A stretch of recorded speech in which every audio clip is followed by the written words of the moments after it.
What is going on, folks? Will Turban here, aka Aaron Albert. Fake Mike. Real news. What's up? Ew, what up, guys? It's been a little bit. I know, I've been busy. Sorry. Examination of the United States. Welcome. Futoy, welcome to the stream. Me and Futoy have been kicking How's it. it going, mate? King Charles. What up? The real King Charles in the house. Oh, yeah, we got Angel up in this beast. Good to see you, Angel. Everyone, please take a minute, smack the like, leave me a comment, tell me where you're coming from, say something sassy to me in the comments. We'll have drama. Keep in mind, Joel, this is Fashion Week, okay? This is Fashion Week here. Fake Mike Real News. Tommy V, oh, yeah. Share the video, guys. Leave me a comment, smack the like. Sharing the video helps the most. We're going to go over some news. We're going to go over some things I haven't talked about. We're also going to chat it up with our panelists, our esteemed panelists. Should have some surprise guests. Also, it's always good to be joined by Futoy. Me and Futoy and some other people, man, we've been cooking some stuff up behind the scenes. I put in work in the kitchen. I put my wrist on the mission. You sure have. Watchdog, what up? Charles Rosalie, what up? Good to see you. It's been a long time since I've seen your comment. Almost forgotten about you. I was worried sick. How dare you scare me like that? All right. If you guys get some questions, comments, throw them in here. Me and Futoy are gonna go through the news. I got some stuff to show y'all too. Oh man, I've been reading a crazy book about Henry Kissinger, by the way. I got this new snapback. It's like $7, so pretty good. Yeah, nice one. Looks cool. Pretty good, but guess what? This might be the last time you see me wearing this type of stuff. Want to know why? Because merch is on the way, folks. So. Oh yeah. Oh yeah. Somebody. Will, you don't want to be such revolutionary, but you wear Nike that's made by slaves. I'm like, well, you have a fair point, but Nike also. That's exactly how they sound. That was a great impression. They do have a fair point. But they do sound like that. But Nike also does some good and also saved the state of Arizona from being overtaken by a cult. So you can put that feather in their cap also. So yeah, thank you, Tom, for always spamming my stuff in there. I appreciate everybody that's donated $ Fake Mike Real News on PayPal or Cash App, whatever. I don't really care about that. I appreciate it, though. I definitely appreciate it. If you want to donate, definitely not stopping you, unless you're living paycheck to paycheck. If you're a rich Saudi oil billionaire or somebody or a Wall Street tycoon, yeah, send me some money. Otherwise, share my videos. That's the best and most effective way to help me out. Oh, yeah, Fake Mike Real News is getting completely redone. It's going to be completely redone very soon. We're going to have merch on there. You guys have no idea what's coming. I've been quiet in front of the cam because we got big things coming behind the scenes. So, geez. Yeah, Fashion Week. Well, so this is the thing, guys. I'm going to let you into a little inside joke here. When we went to New York City, me, yeah, right, the Matrix, Gematria, Fake News, a lot of activists out there for New York, September 11th. Very, very impressed with the turnout, especially from one year to the next. So everywhere we were going, like there was like, you know, I get it. It's Times Square. You go to Times Square and people are like looking around, like, oh, wow. Plus, especially people from all over the world there. I mean, even if you're American and you're not used to that, you go and you're like, wow, you take a look around, you know, it's obvious stuff. But I happened to notice when we were doing activism, there was some females anywhere between 12 to 70, and they were gathered, and they weren't just like looking around like, wow, look at all the sights. I smell the vagrants. I smell the pee. I smell the hot dogs that are made out of 98% human flesh. But then they were just focused on this thing. I'm like, what the hell are they looking at? And I'm like, what are you guys looking at? And they're like, commercials. And I didn't realize that until afterwards. I'm like, why are people looking at commercials? But I found out afterwards it was Fashion Week. And these young girls, older girls of all ages, and there were guys and people that there was one for sure that identified as gender fluid or whatever. I don't know. I'm not getting into all that. But I do respect anybody, whatever you want to be gendered as, that's cool. 18 plus, you tell me, cool. I have no problem with that. But there are a bunch of people over there, but I didn't realize that they were actually in the commercials themselves. So it must have been a really proud moment. But I've just been saying it's Fashion Week. It's Fashion Week for a long time. So we're eventually just going to turn this into a fashion channel and beat the algorithm. So that's the goal here. So this is Fashion Week. Oh, RHTV Live's in the house. RHTV Live, if you want to join, Denizen, if you want to join, the link is in the Telegram. I just Denizen X in the house. How's it going, Denizen? I like Denizen. Denizen's a very thoughtful person. A little bit of a Debbie Downer, but a thoughtful person. But we need that. We need the realist. No, I'm just kidding. I'm playing with the tease. I kid, Denizen. Mrs. J. Mrs. J. Mrs. J has been doing so much awesome hard work lately. Theo, I mean, we got some guys. We're unleashing things one after another on you folks. So Iron Man Metal, good to see you. What's a Telegram? Like, yeah, it's a FakeMicRealNews on Telegram. Text me and I'll send you the link. Let's get to this news here, because if you guys have questions or comments, please get them into me here. Soylent Green, yeah. Secret ingredient. Our secret ingredient is people. No, I don't know that that's the case. All right, so top of the news again, we have the this here, the January 76ers, right? 76 boys. I've talked enough about that. We're not covering that today. You guys know how I feel about all this. You guys know Trump's an idiot, Biden's an idiot. This is all a political show. You know we can't vote our way out of this. This was interesting here, and you know, Futo, I'm also going to tell you this before I want you to comment on this. There are certain things, I've already told you this, and you know this, but even though Alex Jones had that involvement with that thing, which we won't even say that word, but you notice Alex Jones has got involved with that thing, right? Which everybody knows what I'm talking about. We don't have to say it. We don't have to put it in the chat. Okay. What does that mean? No one cares, Ramirez. By the way, if anybody puts any emojis in the chat or anything like that, I am a boomer. I don't use emojis. I think so. I just don't get it. So you're gonna have to explain it. Yeah, I'm just not voting hard enough, guys. We have to vote harder for our leader. Todd's in the house. All right, so you guys have good comments. And you distract me. So somebody put. So yeah, we're talking about Alex Jones. By the way, do you guys know? Fun fact: I was actually in that case. They showed video of me in that case, and in the deposition, and I ended up owning the shit out of the police chief there and the lawyer. So if you guys want to go watch me from back in the day owning the shit out of some losers, this is proto Will. This is Will from back in the day, right? So yeah. Is that on? Video, is that guys, on fake 50 people watching? But interesting. So we have this, and then we also have this here in the headlines, right? So in Florida, they're saying this guy should get life instead of death. First of all, the kid's 17 years old. Second of all, I'm just going to say this. I need more evidence. He was hearing voices, a really weird thing. And then it's just, I just don't buy the fact. I'm just going to leave it at that. So go to syop.tv, syop.tv. I just uploaded a video like a week or two ago about the thing that Alex Jones is involved in. Information you will not hear anywhere else on the internet. I was at the FOIA hearings. You're really going to want to check that out. But we can't talk about this. So actually, before I get your opinion, Futo, we're just going to skip this topic because this is just not a topic for here.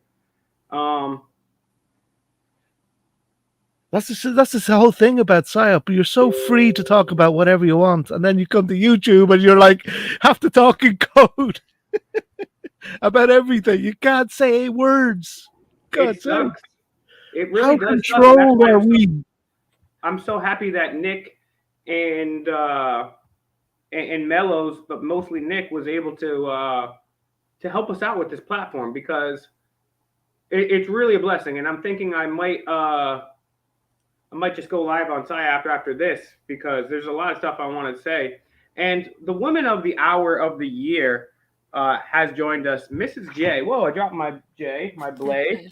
Hello, you. Mrs. J, welcome to the stream. I just want to give Mrs. J a big thank you because she's been working her duty off day and night like Mellows. These guys are like those Nike slaves. Just kidding, Nike. I love your stuff. And maybe me and you can do a collaboration. The first ever made in the USA evolution sneakers. And you can put a whisk on the back of the swoosh, and it'll be all organic and vegan. What do you say, Nike? Maybe you can swap workers with each other. Yes. Fake What do you life. say? Yeah. Yeah. What do you say? Then you guys can come and do some graphic design for us. Yes. So Mrs. J, she's a fighter, and you know a lot of people go through a lot of stuff. We all go through a lot of stuff, and most of you guys here try to. CyUp is still in the beta phase right now, so don't worry about that. Don't worry about subscribing. We're working on that right now as we speak. So that will be soon. Right now you can do the videos. And in English, the beta stage.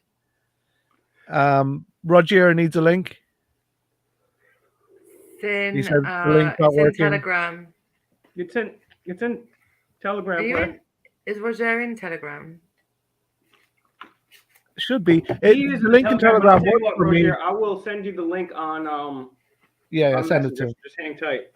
Hang tight. While he's doing that, can I just say, go check out Eyes on the Audit. Go and check out the live stream that happened on Monday. I don't know if you have Aldi in America, but in the UK we do. We do. We have it here. We have Aldi. Okay. And Bear Britain Audits went to Aldi because the security were a little bit handsy with the ladies, and he was proved right. Go and have a look. It's really good. Really good. Yeah, that's the channel Eyes on the Audit. Everyone go over there and subscribe. Joel is saying, don't go woke. What do you mean by don't go woke? What does that mean? What does it mean? I'll go as woke as I like. Thank you very much. You have to stay asleep. But also, I can be with the other sheep. Woke, and there's a way. As I want as well. I want to know what these guys mean. Again, you guys, when you're giving me some information, Roger, when you guys are giving me information, you have to be very specific with me because I'm not the swiftest on the uptake there. You know what I'm saying? So I'm not going anything. The only thing, and if you're just joining because thankfully Anne-Marie shared this, welcome. Or Matt, what does the Irish one think of the Anne-Marie? Matt Smith is asking, what does the Irish one think of the Donegal explosion? Well, I'm half Irish, but I'm sure he's talking to Futoy. Oh yeah, 100% yeah. Irish. I'm sorry, I don't watch fake news. I don't know if that's fake. I'm not saying that. I just don't watch the news because I don't like to be manipulated. And I do miss a lot of topics out there that happen in the real world, but I refuse to listen to people trying to force their narrative down my neck. So I just tuned out of listening to news. And if you guys are just joining this, I am trying to force a narrative down your neck. My narrative to you is think for yourself. And how to do that is use a Socratic method and be nonviolent. So here's what I'm trying to shove down your little gullet. I'm ripping back front of your jaw and shoving down like spinach to Popeye's throat. Think for yourself. Think for yourself. Don't believe anything I say. Don't believe anything Futoy says. Don't believe anything Tucker Maddow says. Think for yourself. Use a Socratic method to come to truth. Absolutely. Be nonviolent. Research stuff, guys. Yeah. Research. If you don't know if something's true or not, research it, and then you'll know. And then you'll know all about the person who told you that information. And also, go at it as if you don't believe it to start off with and get proved wrong. About the explosion in Ireland, cui bono, who benefits? Hello to you all. All right, Roger. You probably know more about it than I do. Please all go subscribe to this lovely man. Yep. Thank you. Yeah, everyone I'm bringing onto the stream now, Futoy and Mellows, who just joined us.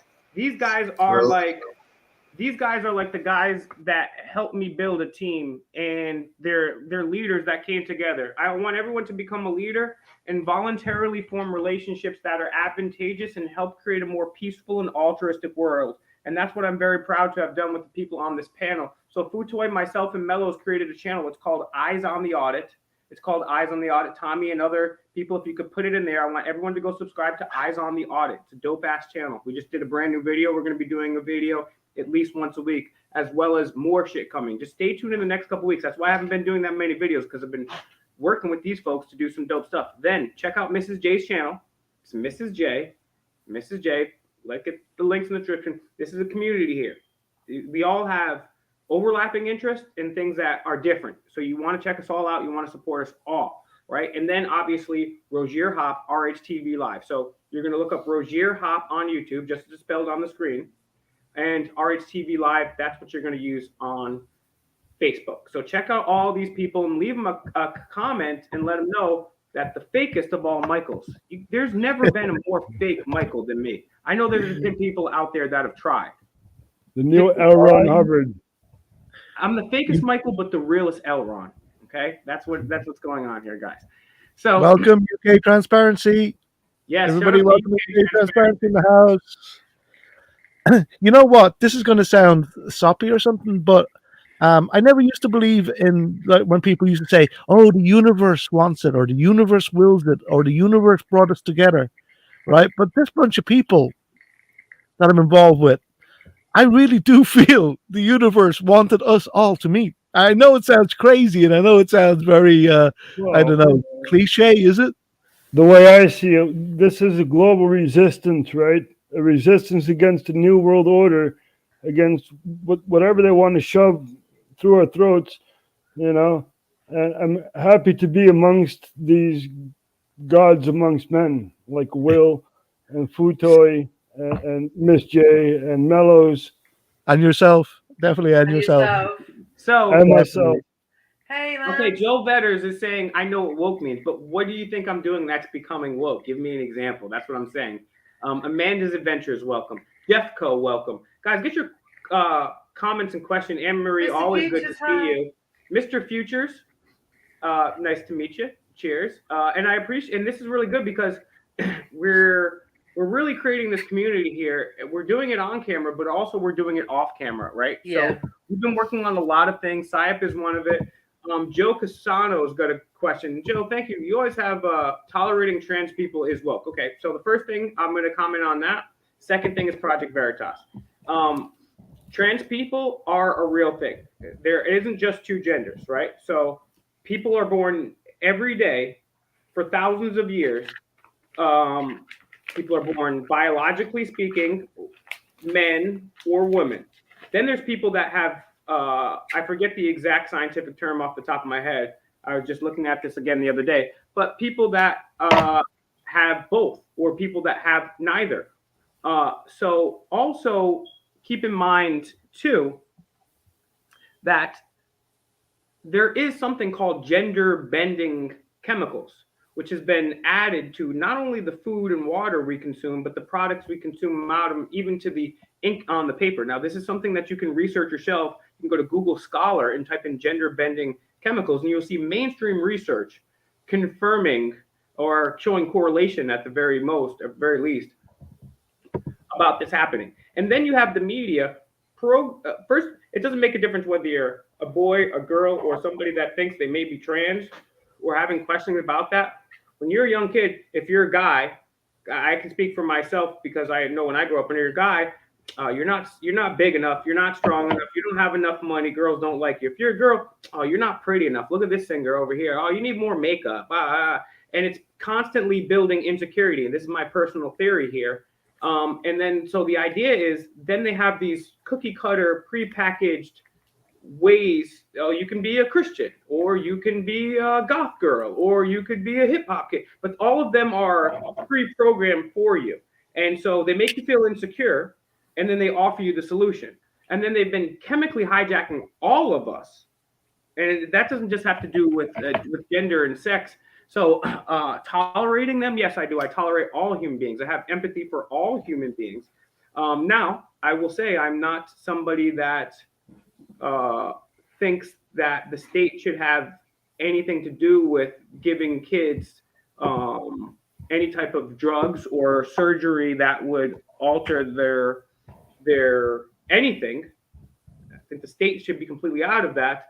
And I do think that if anyone is 18 years of old or older and wants to do whatever they want with their life and identify any way they want or do whatever they want, that's totally fine. I mean, look at the way I act. Look at the way I dress. So I not only do I tolerate trans people, but I have trans friends. I have straight friends. I have gay friends. I have black friends. I have all sorts of literally. There's Middle Eastern people in this house. There's Dominican person.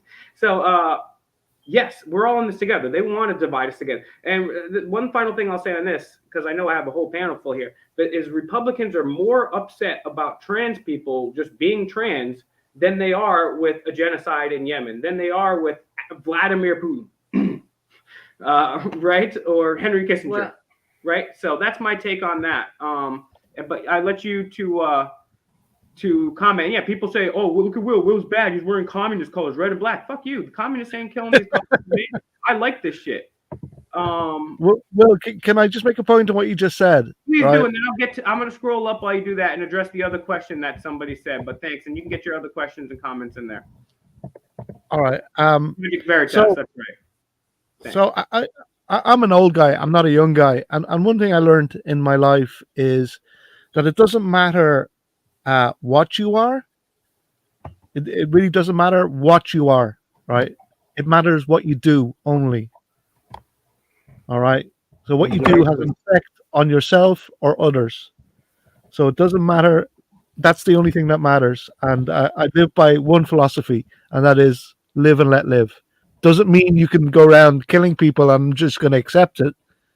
It just means live and let other people live.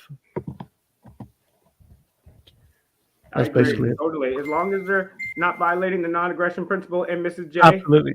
Yeah. We're going to have a new t-shirt idea. It's called I Interrupted Mrs. J. Did we interrupt Miss J? I'm really sorry. I did. Go ahead, Miss J. Sorry, about that. Have I got? Yeah, I've got my sound on. Sorry, I was looking at the chat. I was just looking because it was Vertius. We were only talking about Vertius about half an hour ago, and I haven't said that word ever in my life until an hour ago.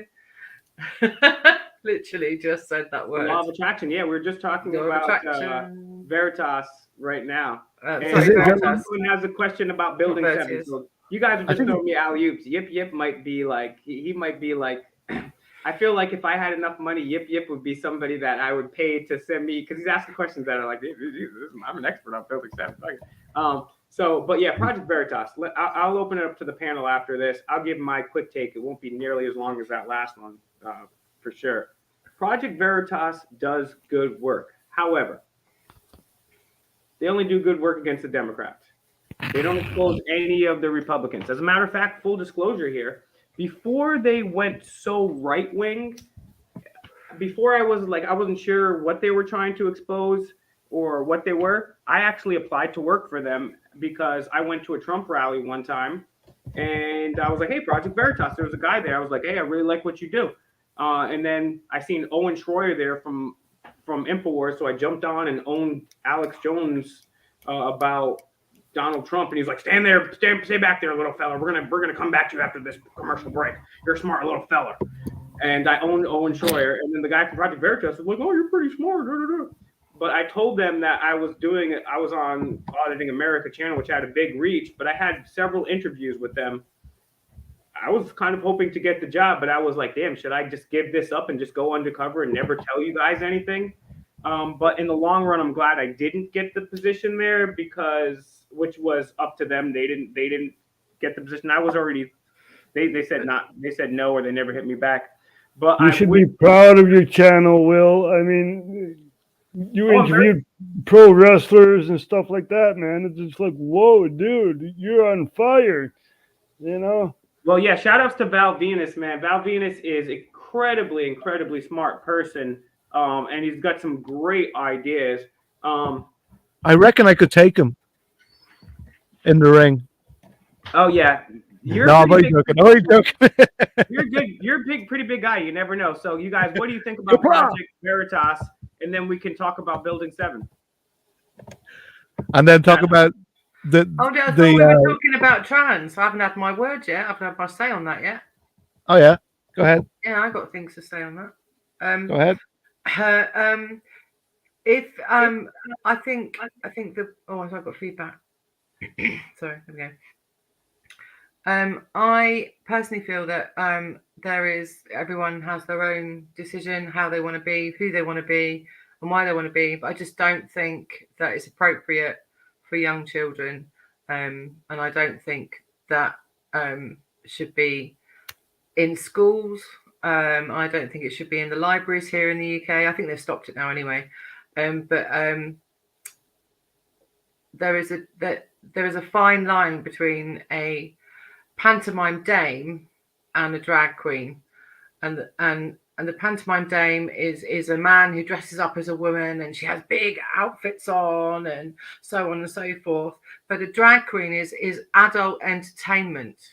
It's not for going into schools. It's not for going into libraries. And no surgeries. Leave our children alone.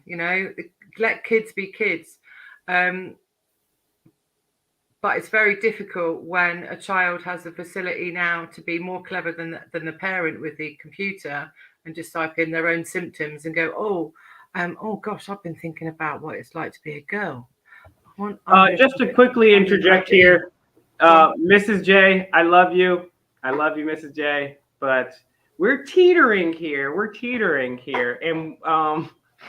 And we're not giving any medical advice here. Let's change the subject from this. There's just too much. I have a question. I'm sorry. There's just too much shit we can't talk about on this platform because we just say. Sorry. No, it's not you. It's just we just say one. I think everyone gets our idea here, right? And All right, what I'll say to, I'll let Mellows go after this. But the problem is, I witnessed a debate in front of me about bathrooms, and it was very contentious. It was in Kansas, and the lefties and the righties were there, and they're going up, and they're, I think the government should do this. I think the government should do this. The problem is, we got to get our kids out of schools. We're too busy trying to use the magic wand of government to power. Well said. The problem is they've inflated the currency so much that we can't get our kids out of school, right? So that's the problem here, is because regardless of what it is, whether it's sex ed or if it's history or if it's astronomy, it's not my opinion. Harvard professor and sociologist wrote a book, Lies My Teacher Told Me, and he took the 12 to 14 most prevalent textbooks across the United States and showed how they're classic disinformation, misinformation, and lies. So the bottom line here is we need to get the government away from our children. We need to raise our own children ourselves the way we think is best. And we need to figure out our way to work on our own economy. And Nas asked a question right here is my point. How do you do that while you have to provide for your children at the same time? So back in the day, not everybody is able to do that. Like imagine Trump. Imagine Trump trying to homeschool his kids. I'm the best teacher. There's nobody better at homeschooling than me. Well, that's the thing. Like that now, because they've inflated the currency. Back when my grandpa was growing up, he could work, and my grandma could stay at home and do whatever she wanted. Keep the house clean, homeschool the kids, or my grandma could have got out. I mean, it was less likely because of the patriarchy at that time. Less likely she would have gotten a job, but either one of them could have got a job. Then my parents grew up. Then my mom had to get a part-time job because inflation crept up. Now I got to get 2 or 3 jobs. I got to walk around with the mini skirt, whistling at truckers. Like it's getting crazy. That's what I'm saying. I'm not blaming anybody. That's what I'm saying. And I'll let Mellows talk because I cut him off. But yeah, we have to homeschool our kids. But the problem is, inflation won't let us. So we're building our own economy so they can. Mellows, you got the mic. Hi, yeah, I was just going to say, if we divide 125 genders by 3 bathrooms, how much climate change do we get? Good question. Good question. Now, see, some people in the chat I see are laughing at Mellows, but what you don't understand is he is far ahead of his time, and he's talking about complex stuff. I want to say a special shout out to Audit. Damn, everyone's favorite auditor, Audit Them, who encourages you to audit them. All right, now let's scan this because I got news and things I wanted to get you to, but let's see if anybody put any other questions in the thing. And guys, go sub to Food Toy. Go sub to Eyes on the Audit. Well, Will, you were talking about jobs and stuff like that. It's all about the inflation. You know, the Federal Reserve is printing Building out seven, money. right. Yeah. Right? The Federal Reserve is printing out money. It's like money like wine, you know, it's money everywhere. So the current money is, you know, less, worth less. So, you know, that is one big problem, the Federal Reserve. Yeah, the Federal Reserve, for the record, you guys can. I hate you losers. Joey, that's a good question, Joe. Save that one for PSYOP. We're definitely not talking about that here. Jeez, you guys are asking all the good questions. I just can't answer them all. But I will tell you this, without saying those words. Well, you can answer them all, but just not on here. Yes. Yeah, so we're going to answer that. But what I will say to that is the Rockefellers, the Rothschilds, the Bill Gates, Jeffrey Exile, they're all a part of that. So that should give you your answer right there. That's a short answer.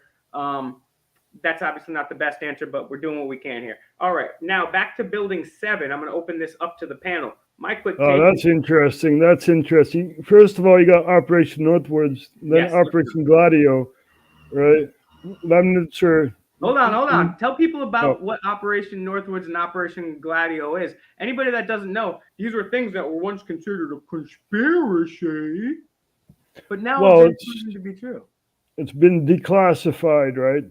So Operation Northwoods was basically an attack on Cuba. That's what they wanted. They wanted to spray paint American planes and stuff like that in Cuban colors and actually have an attack on buildings and stuff like that. So, you know, it's all declassified. And Lemnitzer was the general who thought of this, right? And Kennedy fired him. And Lemnitzer went to Europe and basically did the same thing with Operation Gladio, right? Stay behind networks, getting all these weapons and bombs and stuff to attack certain places in Europe, like Rome and Berlin and whatever else, to blame the communists. You know, this is why there's a big divide between America and Russia. Roger, doesn't it go back further than that even? Wasn't Vietnam War started on a false flag attack on American ships off the coast of Vietnam? Wasn't that a false flag attack? Well, that started the Vietnamese War? You're absolutely right. Secretary of Defense McNamara admitted on the Bay of Tonkin incident, maybe in video, he said that the Gulf of Tonkin incident didn't happen. And first of all, every single war we've had since World War II has been an illegal war. What does that mean? What does that mean that's been an illegal war? Well, the U.S. Constitution states that Congress has the right to declare war. The president can ask for a declaration of war, even after another one of those things in World War II. He asked FDR, although he was an unconstitutional racist who committed hate crimes and genocide. Well, maybe not genocide, that's debatable, but hate crimes for sure. Then the genocide is pretty. So, anyways, since then, with the Korean War, Congress did not get a declaration of war. Therefore, and I hate to say this, guys. My friend, was the United Nations that bestowed the war upon you guys in America because you had most of the weapons, basically. Yes. Okay. So Building 7 here, guys. Building 7 to me, Building 7 is the smoking gun to me. Building 7 is a smoking gun. Anybody that researches what I tell people to do, I think one of the most effective ways to reach any person who's a logical thinking person, who has a sound, reasonable mind, is to show them Building 7. Say, hey, this was a 47-story skyscraper. It would have been the largest building in 40 other states. It broke the laws of physics at free fall speed. It was never hit ever by a plane. No steel building has ever collapsed due to fire ever. This is impossible. In the official 9/11 can you bring a clip of that up? Well, can you bring a clip of that? Clip up what? Of Building 7. I'm not going to show a video of that here. Okay. Sorry, guys. I mean, you're going to have to do that yourself on YouTube. And then to take it a step further, local ABC News, local Fox, if you can still find them, but I've seen them. I know they're there. I still have them for myself. I know they're there because I have them recorded on my old videos. You can actually see that on one of my old videos on Demand the Truth. I have a Demand the Truth video where I showed these videos, I believe. I could be wrong. It's been years. But I have the videos regardless. BBC, Fox, and ABC all announced that Building 7 is down before it's down, and it's in the background of their stop. BBC even lost a lawsuit over this.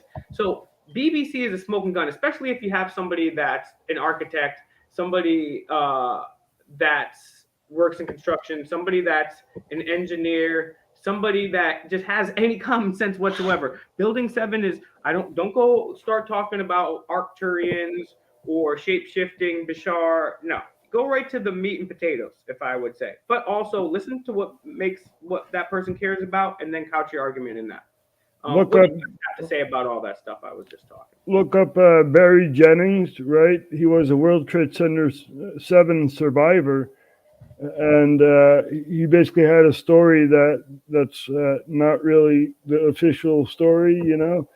So it's very interesting to watch one of his interviews, and he died suddenly, right? So it's also a very interesting thing, you know. Yeah, a lot of suspicious deaths always with this, and it's just a real shame. And that's why, that's one of the things that keeps me going, is because even me, I know some people that died in a suspicious way, and I'm like, yo, man, that could be me, bro. That could be any one of us. And I'm like, damn, man, how you just if freaking, for example, when Kobe Bryant died, the world was mourning for months. And yeah, Kobe Bryant, cool. Yeah, he's a cool basketball player. He's a great basketball player, amazing basketball player, great. But it's just when Jordan Maxwell died, there was a lot of love for sure. But it wasn't the same as when Kobe Bryant died. And then when you see these people, and I'm not even going to start naming names because I'm not trying to get emotional right now, but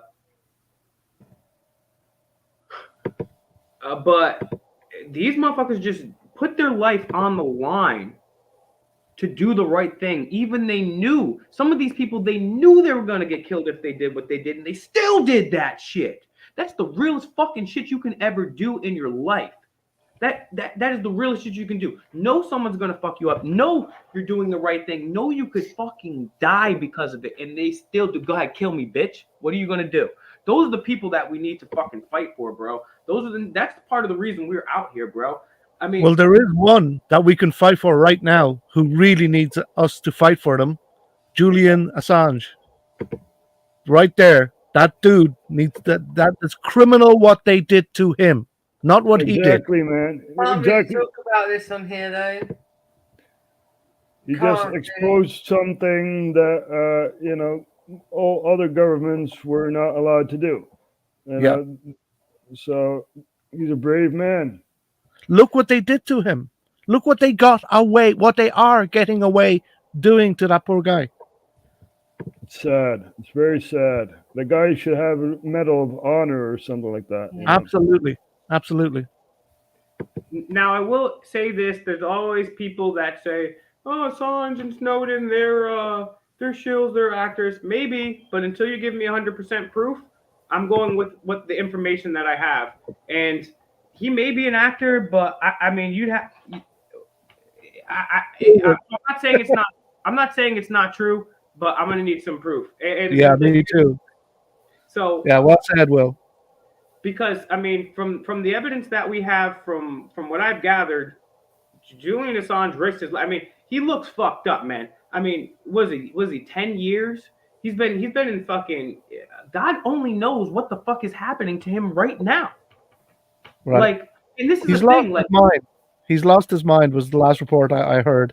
He can't see his father, or his father broke down last time he saw him. He's lost his mind, basically. Being I mean, we need to be marching through the streets for this guy and saying, release this guy absolutely. right now. Like, You're release this guy right now. and prosecute the people who did this to him. No, you can't just take off whistleblowers working for the people to hide your lies. Say whatever you want about Julian Assange, but WikiLeaks has never been proven wrong in well over a decade, and they just released information. And it was noteworthy information. There's no evidence that anybody ever got it hurt or in a bad predicament because of the information that they released. Yeah. It just exposed war crimes. It's just a person, a journalist. A journalists are supposed to be the people. That's why we have freedom of the press in the First Amendment here in the United States. That's why it's part of the 5 pinnacles there, pillars. It's because you need a press, because you need to alert the people. Hey, the government's about to do some shady shit. It's like an unofficial. It's like it's the watchdog of the government. But and is it, Will, do you think anybody else is going to do that in the future, seeing what they did to Assange? Do you think anybody's going to say well, they're going to say, no, look what they did to Assange. I'm not going to No, they're going to write an op-ed about how Henry Kissinger is the best guy that ever lived. They're going to they're going to say, we need to consolidate power between BlackRock and Vanguard. We need to destroy all families and small businesses and have them sell directly to just relinquish everything within their power. So, yeah. It was a clear message in our faces, in front of our faces, that said, you think you have the power? No, we have the power. The public servants have the power. Right? And now what's going on with look what we can do.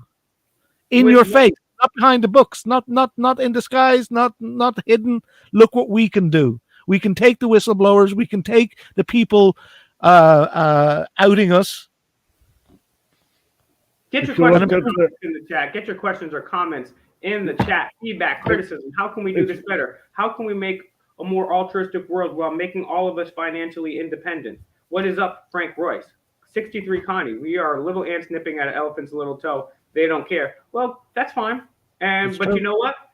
Even if we don't accomplish any more than a small annoyance, what are we going to do? We're going to sit here and let them kill our friends and family members and take our rights and just say, oh yeah, Zaddy, give me more. No, I don't care.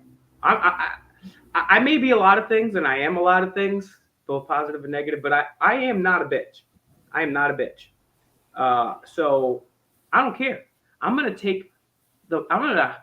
spend all my time chewing rocks and sharpening my little teeth, and I'm gonna take the biggest chunk of flesh off that elephant. That motherfucker's gonna think about me.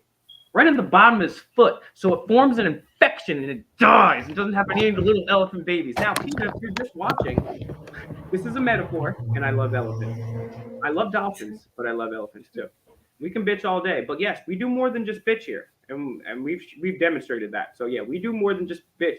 And stay tuned to all of our channels because, every day we're doing some other shit. I'm gonna tell you a couple things. I'm not gonna tell you some details, but I'm gonna tell you a couple projects that we're working on here. And without giving out too much, while you guys get your questions or comments in there. Okay, first of all, I need a developer. We need a developer. Who here in the chat knows a developer? Let me know. One, if you do. Well. Let's be more accurate, because a developer can be anything really. What we need is somebody who can who can write scripts for software. A software developer, right? Because you can be a game developer, you can be any sort of developer. Good point. Right? So we need a software developer. Joe Casano with a great comment right there. Rather live on my feet than die on my knees. I'm going to be gnawing and jawing all day. Right. Casano's got Guys, loads of good things to say. we don't talk about it a lot, but there's a lot going on behind the scenes, guys, and there's a lot coming from us. All thanks to Will and everybody involved, Mellows, Mr. J. Really, a lot of stuff coming, all for the people, not for the buck, not for the money, not to feed the central banks, right? And so while we're doing this, we've spots that we need filled, right, for us to reach our goal of empowering you, me, Roger, Mrs. J, Todd, Joe, all the people, right? And so what we need is, what were we talking about before? We need a software developer, somebody who can help write script. I have no idea even what I'm talking about when I say that, because I have no experience in it, but I just know that's what we need. Somebody who can help with script writing. What else? An editor, somebody to help with the editing part.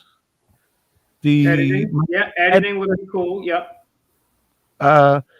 And basically, graphic designers out there would be cool. Developers. Yeah. Listen, we can go out there and do that stuff. Social media planner. That's probably a good thing. I don't know where it's up, but someone like that anyway. So we can go out and get these things, right, and pay some professional dude, but that's not what we want. Right, what we want is what's working for us and working really well, is a group of like-minded people coming together and putting in what they can. Right. Well, it's so that we can give people a platform that they are then going to experience and see things that they won't have seen, because we've got stuff that we want to share with people. It's just we're just unable to do it anywhere. And it's that's how we've all kind of come together because of that. It's we found each other for that. It's like that's what's naturally kind of all pulled us together. And with that, you're going to discover stuff, that we can't say anywhere else. Whether it's far left, so what? Whether it's far right, that's up to you, as long as you're respectful, The boys are working really hard to get this to a point where we can do what we're doing here on the platform as well. And as Will rightly pointed out, we're in beta stage, but we just need you guys to help us along. You remember when we had to dial up for fucking YouTube and for the internet? It's just got to take time. But once it snowballs, it's going to be fantastic. But we just need you guys to support us, in testing it out and seeing where the cracks are and where the mistakes are. I mean, Anonacue has been absolutely fantastic helping us with that. Right. We're not an exclusive group. If you have a talent or if you want to get involved, I mean, contact Will. His email is on his page everywhere, I think. Give him a bell. I've said this before 100 times, but I mean, it's great to work with a bunch of people that think like you do, feel like you do, and have the right frame of mind, the right passion, the right goals. I mean, content creators. I see Joe asking a question. What do you think about Rebel News? Well, we are the media, not the mainstream media you see on TV. Those are the puppets. They don't tell about people dying in Myanmar because there's a coup going on over there. They don't tell about that. They don't tell about the 6,500 people that died building a stadium so that rich people could play, a football game. It's amazing. It really is amazing. We are the news. Rebel News also had that idea, and he started his own news organization within YouTube and other socials. So I advise people to just take your camera You know, you are allowed to film, to report and stuff, and you be the news. You are the light within this dark times. Yeah, I want to add a couple points here, and I got some spicy articles coming up. So stay tuned. Get your questions or comments in here. The best case scenario is Rebel News is just a right wing status stuff that they only uncover right wing stuff. They never, and yeah, they uncover good stuff about the left wing, but they never uncover anything about the right wing, and they're lapping it up. They still love Trump. They don't care that Trump hired all of Jeffrey's friends. They don't care that he hired Skull and Bonesman. They don't care that he shut down the country. They don't care that he banned more gun parts than Obama. They don't care if they said he loved the CIA. They don't care if he told the police to, let's abuse some people. They don't care that he dishonored the Constitution. They don't care that he knew Jeffrey was a wizard for over 10 years and did nothing. He don't care that he's a war criminal. They don't care about that. They don't care at all about that. So that's the first problem. I would also highly advise everyone to watch this documentary that Titus Frost recently released. It's on his BitChute, and it's called ? The InfoWars documentary. And it's a rather fascinating documentary. I don't agree with everything he says in there. He made a little pot shot against high impact flicks. I do not agree with that. It's a very interesting documentary, and it takes a look at the independent media and shows some surprising things that you may not have thought about. So I'll say that. I do want to put this on the screen. Get your questions or comments here. And I'm going to shut up for a second. Can you imagine that? And I'd like the panel, as I read the headline, or maybe I'll even read the first paragraph, and then I'll read a little bit of this, and then I'll let the panel comment here. And I'd like to hear comments, not just on this, but anything here in the chat. This article's from Wired. Meta's VR headset harvests personal data right off your face. Cameras inside the device that track eye and face movements can make avatars' expressions more realistic, but they raise new privacy concerns. Facebook announced it would delete facial recognition data from extracted images and stop offering to automatically tag. But so basically, one of the things that they can do here is, I'm just going to sum this up. You guys can read the article. It's right here. Meta's VR headset harvests personal data right off your face. So people can tell things. Scientists can tell things by the way you react, by your expressions, by putting ads and stimuli in front of you, seeing how you react, and then also just having. I'll just leave it at that. So they're in your face now. So this is the metaverse, guys. What do you think about this? Good, bad, indifferent? I'll go first, unless you want to go first, Foodtoy. No, go ahead. Go ahead. I know a bit about this, though, but go ahead. This is disturbing. It's bizarre. It's absolutely freakish. I am mortified that people haven't realized this is happening. And the meta world is actually, if you've got social anxiety, you go into this meta world and enjoy a whole meta life as a sim character, and you can be whoever you want. You can get pregnant, be pregnant for 9 months, have a baby in 9 months' time, all inside a world that is absolutely harvesting data, because you're pretending to be something that you really want to be. So it's getting all of the information for adverts, for personality, for clothing, and then you've got your sex life in there as well. It's becoming a brand new alternative to this. It's basically the Matrix. You're right in there. Yeah, it is. It really is.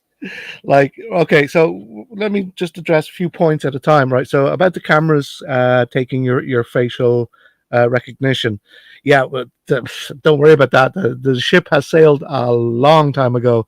All right, so I hadn't traveled abroad for think it was 10 years previous to this event, and I did go over to England. And when I was coming back from England back to Ireland, going through the airport, one of the gates wouldn't let me through. Right? So they had to come running, and they kept trying, and they had to keep running to see, and eventually they figured out that the facial recognition in the airport didn't recognize me because I hadn't traveled in so long, in 10 years, that technology wasn't about. So I couldn't get through the gate because it didn't recognize me, right? So, and this is years before the Oculus Quest, the meta universe. This is years before that, right? So the reason for the cameras in the face is so when you're in the metaverse, which is something else I need to talk about, when you talk and the expressions you make on your face, the other person will be able to see it in your character in the virtual reality world, right? So don't worry about facial recognition. They have your face already. Years before this. Right. So there's a few different companies competing for this metaverse. All right. So the metaverse is the virtual reality world. All right, that they're constructing. In this virtual reality world, what they see is that people going to concerts from their living room, going anywhere in the world, having shops, having meeting places, basically doing everything in VR. All right, and traveling less. There's a couple of issues that they probably didn't foresee, and that is one major one that I'm finding, because I actually have a VR mask, is that you can't stay in it for very long. Right, it's kind of uncomfortable. It can make you motion sick. It's really not good for your eyes. Number one, it's like the lens is millimeters away from your eyes, right? So it's okay, maybe an hour or two every couple of days, but they're foreseeing people like 8 hours a day in this, because you'll be able to work in it. All right, you'll be able to have work meetings and everything. You'll be able to have your own virtual house, your virtual room. You'll be able to play virtual games with your friends. You meet up in different. The thing is, Fusoi, in this Avakin world or metaverse, you can go in and get yourself a nice pair of Timberland boots for $10. Right, so you buy virtual items, fake virtual Timberland boots, and you pop them on your feet, and right, you've just given the company Timberland and Avakin Life $10. Right. So anybody who has kids will know what's that game? What's the game that the kids are? Roadblocks. Yeah, Roblox. So you know how much your kids love Roblox, which is virtual money for this one particular platform, right? So they're always asking for virtual bucks, these road books, to buy virtual items. So this company has targeted your kids and made them want virtual pixelated things for real money. And they do nothing but want it for their birthday. They want it for their Christmas. Anytime they can very sad to see, you know. It's very sad to see that they're targeting our kids like that. Yeah, it really is. But then again, toy companies also target your kids, but not as much as Roblox, because Roblox is a place where your kids will spend an awful lot of time if you let them, right?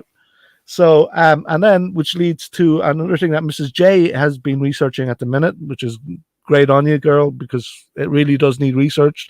There's a place in Metaverse called VR Chat, right? And there's horror stories coming from this VR chat about kids and adults interacting in sexual ways, right? So you make your avatar, you can make it look like anything you want. You can make it look like a really sexy anime girl. You can make it you can be anything you want in this virtual chat, right? Your avatar. So then you have a kid of, for example, let's say 7-year-old interacting, 7-year-old as in a man avatar, interacting with, say, a 50-year-old in a 12-year-old anime girl avatar, and they're reacting in this way, right? So you have this 50-year-old man really in a position to groom, to manipulate, to whatever. All right. So, and these things are happening in there. There's lots of horror stories about this happening, right? And not just that. I mean, in every way you can think of. There's cliques. There's people isolating other people. There's, I mean, everything bad that can happen is happening in this VR chat. It's only meant to be a place where people can meet in their 3D avatars and supposedly have a good time and chat and do fun things. But it's not. It's way beyond that. There's trolling. There's there's people stealing money from kids and other people, manipulation. Everything you can think of is happening in this VR world. In this VR, it's full on, plugged in, all the way right to the point of it's how the film The Matrix would have started. Yeah, this is like pre-Matrix, it's you know, right plugging in. Yeah, and it's going there, and it's going there fast. It's going there. Yeah. It's growing so fast. So as they perceive it, right? Eventually, this is how they see it. Eventually, we will spend most of our waking hours in the VR world, either working, either interacting for social, or whatever. Right. Well, you see, the one thing they're not thinking about is it's really uncomfortable to sit there with a big, heavy headset on your head. But more than an hour. That's now. I mean, technology changes, right? So in a while, you'll have like these lenses you could put in your eyes and stuff like that, and you know, technology changes. Yeah. So, already they've actually they've actually put out, some companies, and Oculus. So Oculus was the original headset that were bought by bought by Facebook, which is now called Meta, right? The metaverse, it's called Meta. So everything to do with Zuckerberg is now under the corporation Meta, right? So now the Oculus Quest 2 that's their flagship headset, is now called the Meta Quest, right? So it's all about this meta. And and yes, I lost my train of thought there. Sorry, go ahead, somebody else. Well, I'll pick it up from the caboose. Let's change. We'll get to your questions and comments in a sec. We're going to change gears. I'm going to respond to Joel. Will, don't go down this road. Are you better off today or 2 years ago? Personally, I'm better off now. However, the economy was better off 2 years ago. However, the reason the economy sucks right now is because, one, instead of Trump draining the swamp and destroying the Federal Reserve, which is the unconstitutional and the swamp, he instead appointed a new head to the Federal Reserve. Also, Trump is the one that signed the emergency order, which allowed the country to be shut down, which forced businesses to close, which ripped apart people at churches and funerals. So if I am doing worse now than 2 years ago, it's as a direct result of Donald Trump not taking on the real swamp, which is the Federal Reserve, and shutting down America and dishonoring his oath before God and his countrymen and the countless men, women, and children who have died so that we may have freedom, that he would just turn it off because he got scared. But don't worry, he gave us warp speed for the cooties, so he saved us. For any disclaimer for anybody listening, Will isn't like a Biden supporter or something. No. He's not getting at Trump just because he likes Biden. It's not like that. He doesn't like either of them or any of them. As a matter of fact, it's so funny because when I go on social media and some Trump person will be like, "Oh, Trump 2024," and I'll list dozens of factual reasons why Donald Trump is a traitor and worse, and they'll be like, "Well, what do you like, Biden?" And I'll be like, no, actually, I've made international news several times for telling him to keep his hands off women and children. And then they don't know what to say. They'll be like, oh, you're just complaining about Biden on Facebook. I'm going out there and calling this guy out and making the news cover it. So, yes, they all suck. I'm not a statist. You can't vote your way out of this. You cannot vote your way out of this, folks. You can't vote your way out of the CIA or the Federal Reserve. You just can't do it. You just can't do it. Exactly. So we need to come up with other nonviolent ways to do it. And one way that they're doing things right now is this little interesting ditty. Now, Peter Thiel, who was a part of the PayPal mafia, Bilderberg attendee, and very good friends with our weirdo there, Elon Musk, Peter Thiel was using the blood of the youth, look that up, to be more young. We've also heard some more weird, disturbing things, which we're not going to get into. But now, this is out of Mike.com, not FakeMicRealNews.com. This is the real Mike, so be skeptical. But it says Jeff Bezos is too rich for one lifetime, so he's trying to live forever. Meanwhile, we can't pay tax. We don't have enough money to even pay taxes to send our kids to schools or homeschool kids. This guy's trying. We can't eradicate poverty. This guy's trying to live forever. I mean, I can't say you don't blame him. And it talks about some of the methods that they might do from all this new weird scientific stuff. But yeah, what's your take on this, guys? Because some of these elite trying to do their thing here. What do you guys think? Well, you know what? Apparently, he's not as rich as Putin. Apparently, Putin is the richest man in the world. Yeah, people act like. Oh, sorry. No, go ahead. Go ahead. No, I'm really tired of people saying Elon Musk is the richest person in the world, Jeff Bezos, Bill Gates. No, they're not. No, they're not. The Rothschilds are the richest that we know. And remember, they're just bankers. So they're holding the money for somebody probably behind the scenes that we've never even heard of their name. So these idiots that they trot out in front of us, they're not the richest people in the world.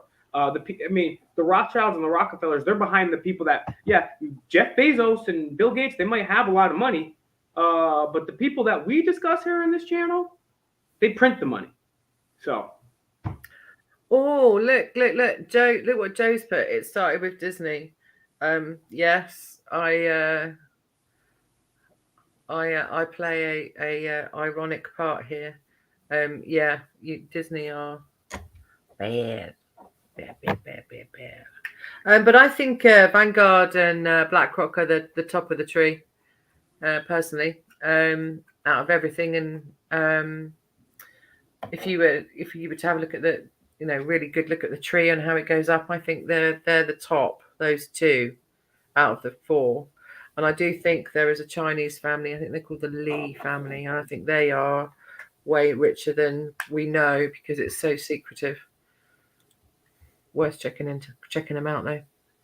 You could have all the money in the world, but then you'd have all blood on your hands, or you'd be afraid that other people would get your money and stuff like that. It's not good to have that much money, Yeah, I mean, there's nothing wrong with having money. That's fine. It's just how did you get that money? And I also think that once, and this is my personal opinion, and maybe somebody could give me $1 billion so I can prove them right or wrong. But I do think that once you've attained enough worldly riches for yourself and your progeny, that it would be nice to give back to humanity and the people that helped you and the world. And I think that's the best thing that you can do. I know a lot of businessmen get a bad rap, but there are some people out there that do good things for sure. And you're absolutely right. My problem with these people isn't the fact that they're making money or even trying to live longer. I don't have a problem with what it's your life. Do what you want, bro. Like, cool.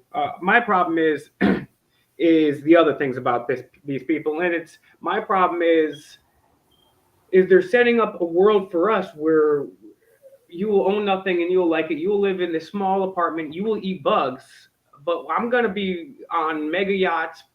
I'm going to be flying around the world in private jets, lecturing you about climate change, eating non-GMO steak dinners while you eat bugs in your apartment, and you're going to like it. It's just like Ted Turner says, "Oh, we have way too many people on this earth. We have to depopulate the earth." Okay, great. Well, you've got like freaking 20 kids, bro. Like, these people are hypocrites. I would believe these. Exactly. If they want to depopulate, they have to start themselves. Like, and that's why I'm also showing this too. It's like the hypocrisy. It's like Bill Gates talks about climate change. He got a place in San Diego right in the ocean. He got a place in Washington State right in the water. Obama, climate change. Boom. He got a house on Martha's Vineyard. Like, these assholes they're just laughing at us. You know what I'm saying? Like, exactly. I mean, don't get like if freaking Al Gore would have came out in a cloth sack and he would be living in a shack somewhere in the middle of the earth, in the middle of the United States. So he would, then maybe I'd be like, all right, let's take a look into this motherfucker. But he's flying around the world. He's chilling with the Rothschilds. He's chilling out with the Rockefellers. He's chilling out with Bill. I did not partying here and there. 27. Man, bear, pig. Man, bear, pig. Man bear pig, yeah, man bear pig. He's half man, he's half bear, and also half pig. Yeah, so this guy's just a total goof. And I hope Angel's still with us here. I know we've been going for over an hour here. I And, have some bad news. I have some bad news, by the way. uh-oh. Right, we're kind of behind the times, right? Because what I've been researching recently, that the biggest threat, and to these guys, no human is safe, right? And trust me, research this, and you are going to blow your mind. Everybody is afraid of AI, and it can't be controlled. All right, Too late. AI. Guys, It's too late, Futai. it's too late. It is too late. Even It's too late. what's his face? It's too late. What's his face? The guy, the Tesla guy. What's his name? Elon Musk. Elon Musk is afraid of AI. He asked that companies be regulated. So if a company asks for itself to be regulated for developing AI, what does that tell you, right? AI doesn't need us. Yeah, it's already AI, here. yeah, it's too more late. intelligent than us already, right? And it's getting very much more intelligent rapidly, quickly, right? So Right. basically, Futoi, the last 2 years, what's happened is last nearly 3 years now, they have isolated people who have put headsets on. The headsets went off the scale during lockdown. Yeah, so Right. the headsets are bought, the metaverse is produced, and the people have dived in, and now they are living in this world. So they are even sleeping there. There are rooms where you can go and sleep, and they're all sleeping together. And then you've got the red rooms, you've got the dom rooms, you've got the go and make candy rooms, and this is 13 plus. And because of social anxiety, which has been developed through COVID, people are diving into the metaverse to live their life. Sorry. For those that don't know, Mrs. J is part transformer, so every once in a while she'll have to turn on the batteries. So.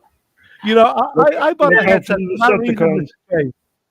Mr. J, I bought a headset for that reason during COVID, and because I love the game Skyrim. I don't know if anybody knows about it. I'm sure people do know about it, but with the headset, you can actually be inside Skyrim. So don't get me wrong, the headset is it's incredible. It's incredible to be inside the VR world.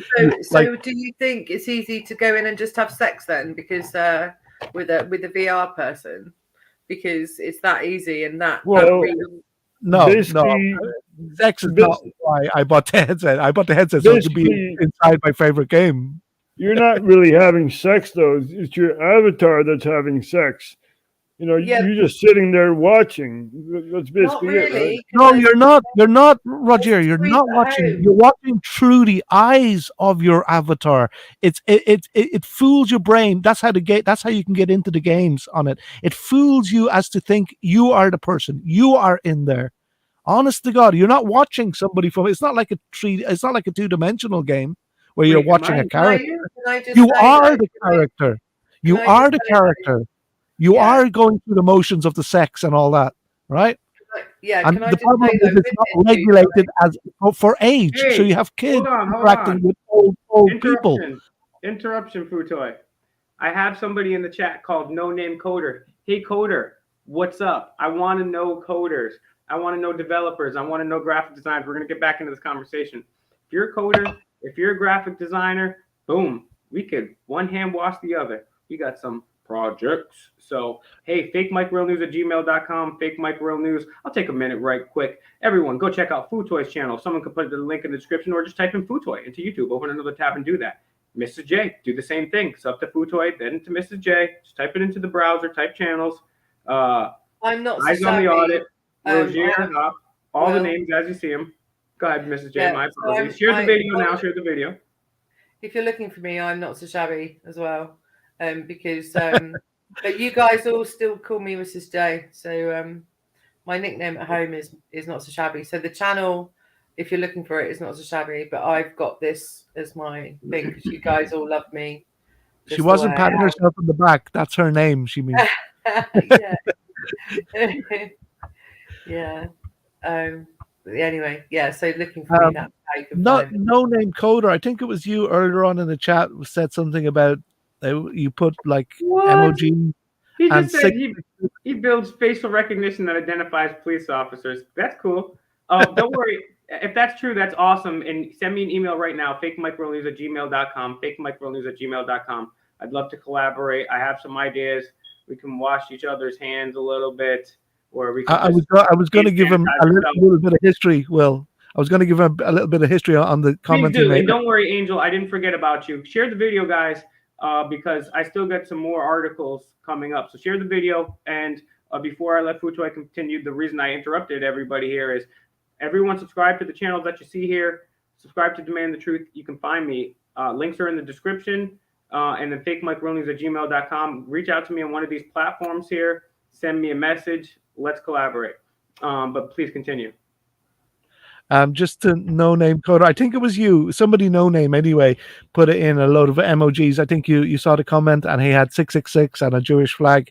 And we were talking about somebody else mentioned 666 earlier on, and I don't know if this is true or not, but I saw a documentary somewhere, and it said that all right, so there's I think it's in the Kabbalah or it's numerology, right? So it's a Jewish thing called numerology, right? Gematria, yeah. Yeah, so you can break down the numbers to have meanings, right? So they went through the process of this Jewish numerology to work out what 666 was, and eventually it translated to the name Nero. So Nero was a Roman. That is one theory that there is. Obviously, there's many theories. I'm not a proponent necessarily of one of the Book of Revelations or Apocalypse is that it was actually written about Nero, and it was events not transpiring some time in the far future, but were actually transpiring during the time of Emperor Nero. There's also 666 is the number of carbon, which is also the number of man, which is also the number of everything around us. There's a lot going on. And as a matter of fact, one more thing before I give this back to the panel. I had lost this book for a long time. I gave it to somebody. I think they still have it. But look what I found, guys. The Secret Teaching of All Ages. Awesome. By Manly P. Hall. So I'm going to start a video series. Manly P. Hall. Good guy. I'm going to read one chapter an episode, and I haven't decided if I will start with the introduction or not. I think I might skip the introduction, but we'll do this. And what I'll do is I'll read it, and then after the chapter, we can sit there and talk about it. Because when I read this book initially, it's one of the coolest books I've ever read because it's a look into this information that they've been trying to hide from us. So it's going to be really, really interesting. And when I read this book previously, I was not nearly as awake. This has been like 10, 15 years since I read this book. So I know so much more stuff over these 10, 15 years. That's going to be really cool. So please subscribe to the channel for that. And again, continue. Let's get your... I look forward to that. I really look forward to that, Will. That's going to be awesome. Yeah, I've been looking forward to it myself. Yeah, I think I might get like a silk... like little robe and some slippers and maybe a pipe and just like a nice recliner. Be like, oh, hello, folks. Welcome back to Fake Mike Real News. Today, nice little fire place roasting in the background. But I won't be able to afford that, so it's going to be me with a snapback, bitch. So somebody made a comment or a question in private chat. Yeah. So Joe Casano, how do you say it? Casano? Joe Casano. Forget about it. You be swimming with the fishes. Joe Casano. Is it I like Italians as well? I like You be wearing concrete boots. I like Italians and British people because we can still make fun of them and it's not a hate crime yet. And I can do my terrible impressions of people. So it's cool. Oh, did we just hate crime? Joe Casano. Oh, shit. We just hate crimed. I did. Sorry, I apologize to all Italian Americans. Yeah, If sorry. you Italian Americans could do me a favor and I'm forget European, that. I'm Forget allowed. that. Hey. Forget about it. It wasn't a hate crime. Imitation is the greatest form of flattery. Don't they say that? Hold on, guys. You I'm never know very sorry, now. but I just got a notification from PayPal. I've been fined $2,500 for hate crimes against Italian Americans. And Oh also, my God. they say my British impression is not good either. So, just kidding. We Never you take sides impressed against with the me? family, Will. Never take sides against the family. Oh man, yes. Um, Every Italian American is literally in the question. mafia.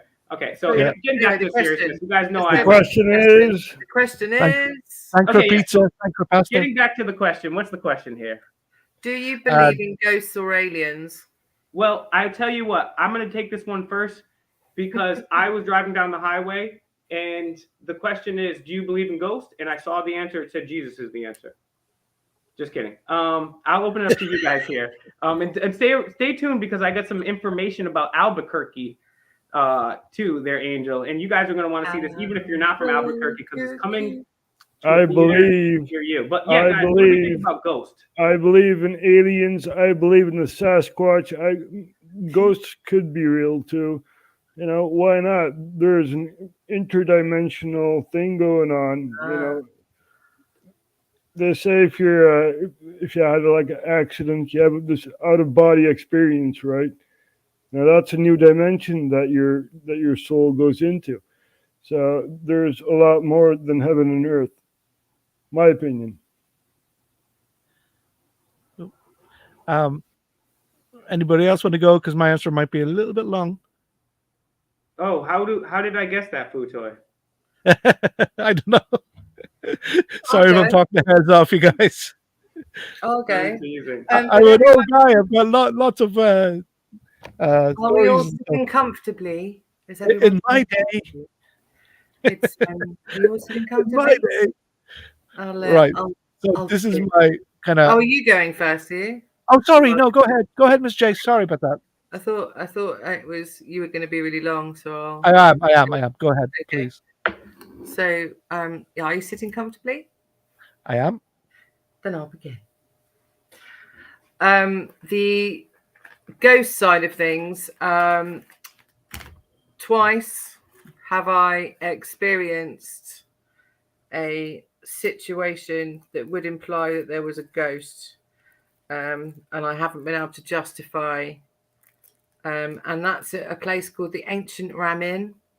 You can look it up. It's in Gloucestershire, in England. It's one of the most famous haunted places in the world, and in the UK. And my parents used to live right by it. So I have been in there. Go and have a look. It's quite an incredible, scary place. An old friend of mine called Caroline and another friend of mine run the place. So whether I believe in ghosts is that it was I was absolutely shitting myself, but I don't know whether that was because I got so hyped up before I went in that I was shitting myself. Do you know what I mean? It was because it was such a scary place. And then I said I'd never go back. This was 25 years ago. And then I went back about 7 years ago. Sorry, Miss J. To the American audience, she's hypothetically speaking. She didn't really shit herself. Go ahead. Well, no. Okay. I think. Yeah. Yeah, so I went 7 years ago. And that time I had to walk across this plank to go into the barn, which I did. Steve called out, can anyone communicate with us? This was in the evening. The guy, as I said, he was my mum and dad's neighbour, so he knew me. He was like, yeah, come on in, my darling, come and have a look round, come and have a little look round here. And off we went. So we went in for free. So and it was like there was the barn was a wreck, and this stone came out of nowhere and landed on the floor in between me and Steve. That's what happened. It was in the air onto the floor. Wow. Then At that point, I left the building and I actually pushed my friend over, get into the wooden plank to get out of the place. So again, it's not just because it could be something else, you know what I mean? So that's what happened there. On aliens, I 100% believe in aliens, and I don't need to say any more than that on that one. Over to you. Oh, cool. All right, I kind of try to keep this as short as possible because I do tend to ramble on a bit on. No, go ahead, man. That's what we're doing. We're kicking it right now. Everyone, before Futoy goes, before Futoy speaks here, share this video. Please share this video on all platforms. That's the way to help us out. Thank you to anybody that's donated. Thank you to everybody finding me on my links in the description, finding all these guys on their channels. Just type it in the search functions. But yeah, please share this video. That's the best way to help us. And thank you to everyone that already has it. Yeah, Futoy, what's your take? Ghosts, aliens. All right. So the question is, do you believe in ghosts and aliens? All right. So this is kind of like the thing I use on everything, right? Not just ghosts and aliens, but everything, supernatural or not. All right. So kind of interactive as well with you guys. All right. So just say all the knowledge that there is in the entire universe and beyond. If there's other universes, if there's multiverses, whatever, all the knowledge, wherever it may be, all right, is a pie chart. All right. How much of that pie of knowledge do you think humans now possess? 10%, 8%, 1%, 0.1%, 50%? All right. What percent would you guys say human knowledge is on that pie chart of all the knowledge in the universe?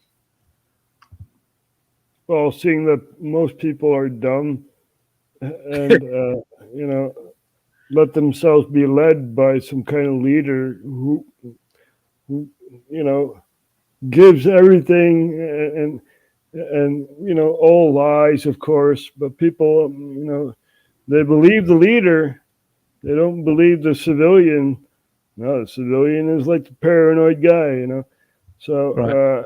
It's very hard, it's estimated. I mean, there's no wrong or right answer really, because we can't know, but have an estimate of what you think. I would 0.000000000, a lot of zeros at 0.1. All right. I will. Yeah, I would say definitely less than 1%. And Joel, what do you see me? You see me doing what? What do you want me to do? Mrs. J, what percent would you say?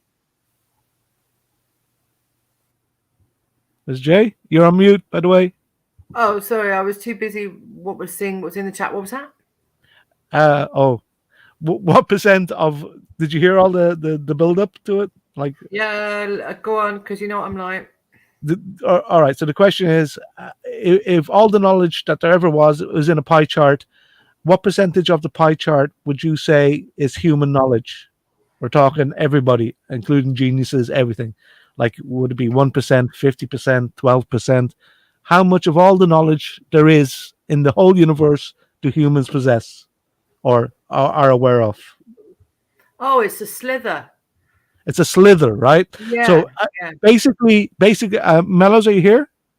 I would call it a micro pie. Right. So everybody agrees it's a very small amount, right? Same here. Yep. Right. Everybody agrees it's a very small amount of knowledge that human knows. Yeah. So now, when you look at how much knowledge is out of that small amount, it's huge, right? Mm-hmm. So how can we know what is possible and what isn't possible? Because we only know a small slither of all knowledge in the universe. The vast majority of knowledge we don't know. So we don't know if there's ghosts, if there's aliens. We can't say there is or isn't. Exactly. I take that thing too. That I think that the Socratic method is the best way to come to truth, the best way to find truth. And Socrates says you don't know what you know. Well, so who knows if Socrates technically existed? That's another story for another day. But yeah, I mean, but it is The also more the something. more we know, the more we find out we know nothing at all. I think was the saying you were talking about. Is it? Yeah, I'm looking. Yeah, he wants. Joel wants me to look at the camera all the time, and he's right. I should look at the camera all the time. But I'm also getting messages from. I don't really want to get too much of my personal stuff right now, but there's some interesting things going on in the background that I need to keep tabs on as well too. So this shit never stops. But yes, I will be more attentive. You're right. That's a good thing. Deanna, welcome. Citizens Broadcasting Cooperative, good to see you as always. You're over here. No Name Coder sent me an email. Cool. I'll check that out. I'll definitely get to you. I'll definitely send you an email tonight. Thank you very much for that. Much appreciated. Yeah, if anybody knows any graphic designers, any programmers, coders, developers, anything like that, oh yeah, let's check it out. And yeah, that's the thing, right? So the ghost stuff it's a good question, interesting question. I'm not sure what to think. I do have a belief or theory, I should say, not necessarily belief, but everything in the universe is vibration, radio, television, internet, Wi-Fi waves. They're all vibrations. Even light is just a vibration decoded by our eyes. We think we live in a solid world. Things are made out of atoms. And atoms themselves are pretty much empty space. And so and if you look at a pie chart of what we're able to see, if you take a look at all the things that they are, that this is what science claims, and you go through you go through dark matter, luminous matter, non-luminous matter. There's a small, tiny part of the pie graph of all the matter or everything in the universe, and one sliver, which represents 0.005% of that pie chart, is the electromagnetic scale. And so we can't see the other 99 whatever percent of what's out there. We can't see dark matter, luminous matter, we can't see over 90% of that. And then the small sliver, which is 0.005%, is the electromagnetic scale. And we can only see a part of the electromagnetic scale. We can't see gamma rays, radio waves, microwaves, any of that shit. So we're basically blind. So I do believe, this is a personal belief, that there's something more than just my heart that is animating my body. I do believe everyone has a unique vibration, whether you want to call it spirit, chakras, consciousness, aura. I do believe that there is something in my body. This is a personal belief. So you can't fact check me on this, but I'm just throwing this in here. And science says energy cannot be created or destroyed, only changed. So even if you guys were to stab the shit out of me, that energy would still exist somewhere outside of my thing. So that also lends the possibility of if people are alive, I mean, we're basically blind, or there are ghosts, I should say. We're basically blind to most of the stuff that's there. So we could be missing ghosts for sure. And I actually went on a ghost hunt one night at a haunted place with some people just to go around with them. And they brought some equipment, and that was interesting. So I'll save that for another day, another story. And then as far as the UFOs are concerned, and I'm going to get Mello's take after this, because Mello's only talks on other people's channels. On my channel, he just sits there, he doesn't say anything. But then on Mrs. J's channel, other people's, he's like Bill O'Reilly. He's like, the whole fucking thing sucks. He starts yelling at people, and the shit out of people. But I'm so happy he got through the tunnel. He finally made it through the ice tunnel. It's finally funny. got through the ice. It's funny too, because I was at a store today and I saw a Bill O'Reilly book. I'm like, this guy just doesn't freaking quit, does he? But yeah, it's, the UFO thing's always been weird, because it's like, is it real? Is it fake? Is the government running it? Is the government running all of it? Are they running part of it? Are they reverse engineering it? Are they working with these guys? Do we live on a flat earth? Did we go to space? Did we go to the moon? Why are all the NASA people Nazis and Freemasons and occultists?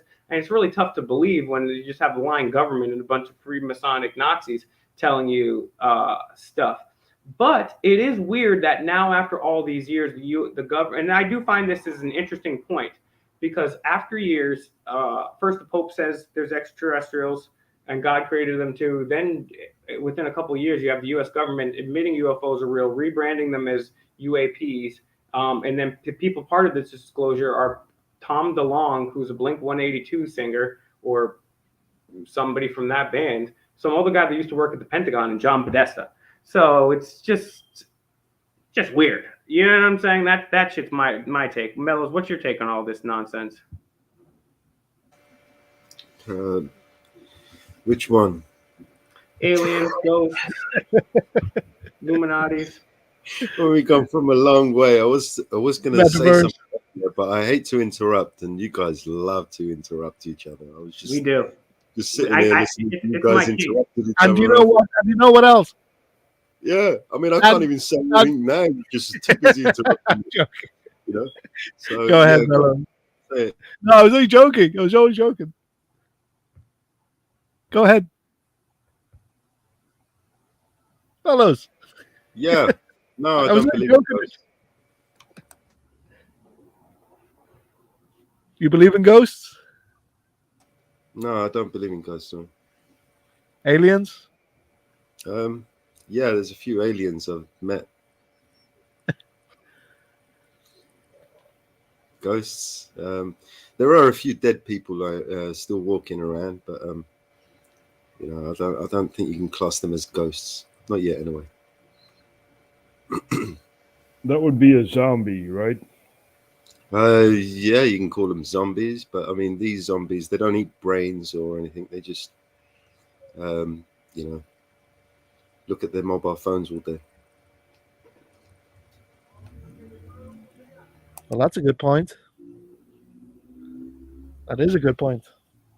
Yeah, it's true. And there's all the light pollution. It's interesting. It's pretty interesting. Yeah, Todd, that's a name that I'm familiar with. It's pretty weird there.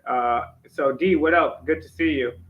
Let's get some other questions or comments in here. I'm going to bring this up here on screen as promised because I've been teasing it for a long time. This is going on in Albuquerque here. Shout out to Angel in Albuquerque. This is a headline, securitymagazine.com. I wanted to cover this for a while. September 13th, 2022, so I've been neglecting this here. A month old. Albuquerque connects bus surveillance feeds directly to the police. Let me read that again for you guys. Albuquerque connects bus surveillance feeds directly to police. The city of Albuquerque, New Mexico installed surveillance cameras on their buses a number of years ago. Up until September 2022, the bus surveillance feeds connected exclusively to the city's transit department. It shouldn't connect to anything. It should just record, and if anything happens, they can pull it up later. With the advent of new law enforcement partnership, bus security camera feeds will now stream live to Albuquerque Police Department. So we don't get to see their body cams. We can't stream their body cams live, but they can stream you live. What do you guys think about these wonderful people here? Well, this is how a totalitarian government works. You know, they keep you in check.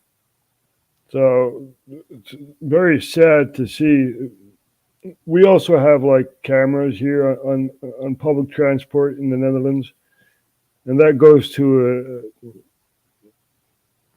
a security facilities somewhere, you know, and I don't like that. You know, I come from a time there were no cameras, you know, there was no facial recognition and all that.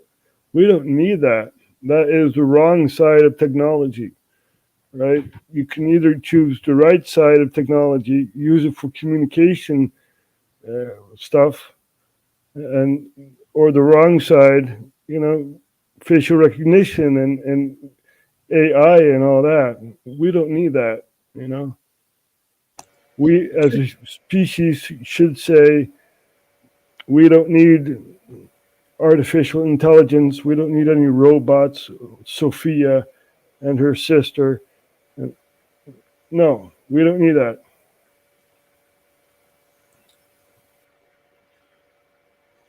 Truth is, they always had this ability to look at bus feeds, feeds from the buses and trains and so on. It's just this is if you got to read between the lines. This is all about money, right? They just want more money now, so they can set up and look at these things and charge us for it some more. Just they were already getting paid for this in the cost of the travel, right, and the ticket. You know, they've incorporated the cost of security and surveillance and all of that in their travel fees. Exactly. But the cameras you know, don't work, you know. Yeah, but because they need the police to monitor it, right? And it won't be the police that monitors it; it will be a private company with civilian staff. Yeah, some security. Yeah. But the read between the lines here is the budget, right? How much is this going to cost? And this is what it's all about. It's always, this is what governments do, right? They create ways on how to misuse our money. They come up with brilliant ways of how to waste our money. And that when they waste our money, it's just how it is. It's just the way it goes. And when we fail People to pay a bill on time or something, that's it. The government will send around the bailiffs to kick your door down and steal all people your should not accept that, my friend Mellows. People, we pay for all this. Yeah. And we have Times cameras looking upon us. It's like, what? Society's gone amok, man. Yeah, Totalitarian three state. times over. And then some. Exactly. It's a totalitarian state. I do not want to live in a totalitarian state. I have cousins. Can I just mention something about the VR goggles, the facial recognition? It's Yeah. not. Sure. They're not actually facial. It's not actually reading your facial recognition. It's not recognizing who uses it. What it's doing, it's tracking and monitoring and recording your facial expressions in order to predict your behavior. Right? It's basically tracking and monitoring your behavior, not who uses it. So that's what they're doing now. They're training it, and they're not gearing it towards us, the older generation. They're gearing it towards children. These things, they're going to be marketing it to the under 12s, right? Because that's where they're going to capture that audience. And those under 12s are the ones that, have their parents that are too busy and just buy them a VR goggle and they just sit there all day, nice and quiet, little babysitter like the TV used to be. But now it's the goggles on. He's nice and quiet. Yeah, let's get him one of those. Yeah. And then, this kid is going to be programmed, indoctrinated, and brainwashed with this VR goggle, and he's going to be living in it for the rest of his life. He's never going to escape it. And that's the reality of it, in my opinion. No, it's a very sad reality. You could see it already. I mean, if you take public transport and you see all these people looking at their phones, and I do it sometimes myself too. I'd rather talk to someone. I come from that day of age where people would talk to each other, even though you don't know that person. Just have a nice conversation. That is gone. Everyone's looking at their phones now. What's going to happen, Roger, is that people are going to get osteoporosis of the neck by the time they're 50. And that everyone's going to be walking around in a position of sorrow, that their body thinks and feels that it's in a sorrow position, a sad position, and the world will become more sad, unfortunately, because people aren't physically seeing themselves, eye contact. It's a world of neglect. Sorry, the headset, right? So you have your headset on your eyes, and then with the new strap, you have an extra battery pack on the back of the strap that keeps the headset to your face. So your head, right, is in the middle of a magnet field sandwich. So magnetic field sandwich. So you have a battery in the back of your head, the device on the front of your head. Short life. People in the future will have a very short life. Well, as I've said before, technology changes. Well, those that can afford it can pay to live a little bit longer, but for the majority of us will have very short lives. Just like in some of the movies that they like to shove down our throat. 20 is going to be the average lifespan in the future. Jesus Christ. Oh boy.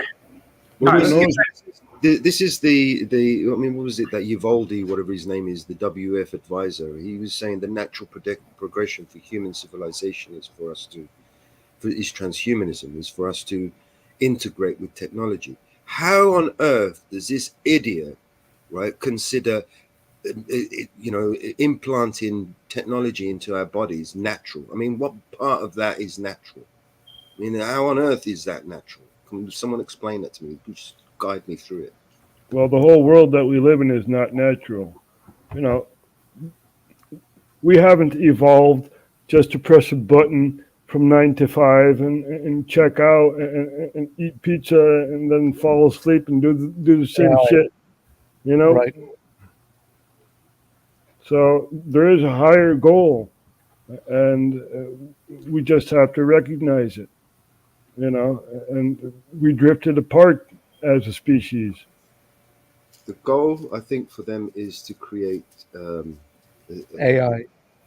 a population of mindless drones who are, their They servants. they want to control us. They want to Yeah, control they want our us to, thoughts. they You want us to know, be their little drone servants, their butlers. read And nobody. Orwell, Yeah, we don't need no 1984. holidays. We don't need no pay. We don't need nothing. We just plug you in and off you go. Ignorance is bliss, they say. Well, I don't want to be ignorant. I want to know more.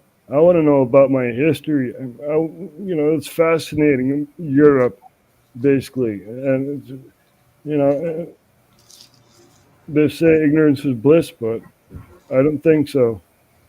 It's a way to control a population. We are smarter than that as a human species. You know, so I could go on for hours, but Well, maybe that's what someone else. they're saying in the documentaries that I'm looking at the moment, that humans are here to develop. That's our purpose. Our goal is to develop AI, right? That we're a prelude to AI.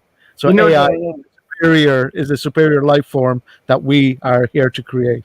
That's our We it's we are here funny. to Sorry.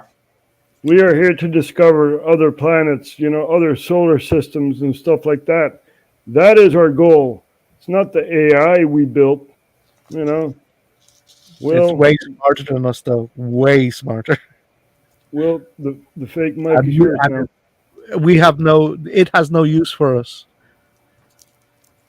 I mean, So in the fairness, you haven't even gotten to know this AI. It could be a chill dude, or it could be well, actually, there's a guy who has a copy of the AI, just a copy of it, and he's been messing with it, right? And he's on YouTube. I can't remember his name though, and he keeps giving the AI all these scenarios, and eventually, all the scenarios end with, "We will kill humans because they are polluting true. our But keep in environment. mind, okay, I'm not It's trying to. anti-human. It's against us. The AI. It doesn't want us around. We're in its way." And Musk said that the only thing that we can give the AI was art, the arts. But now the AI is developing paintings and 3D illusions that are just incredible.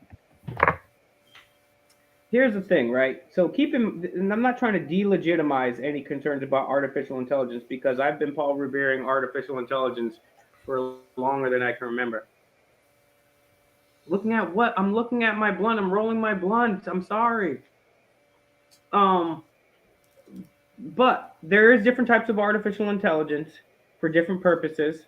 And it also keep in mind there's different people that hire different people to do different artificial intelligence for different reasons. Now, that and also you got to keep in mind who's programming this and for what purpose.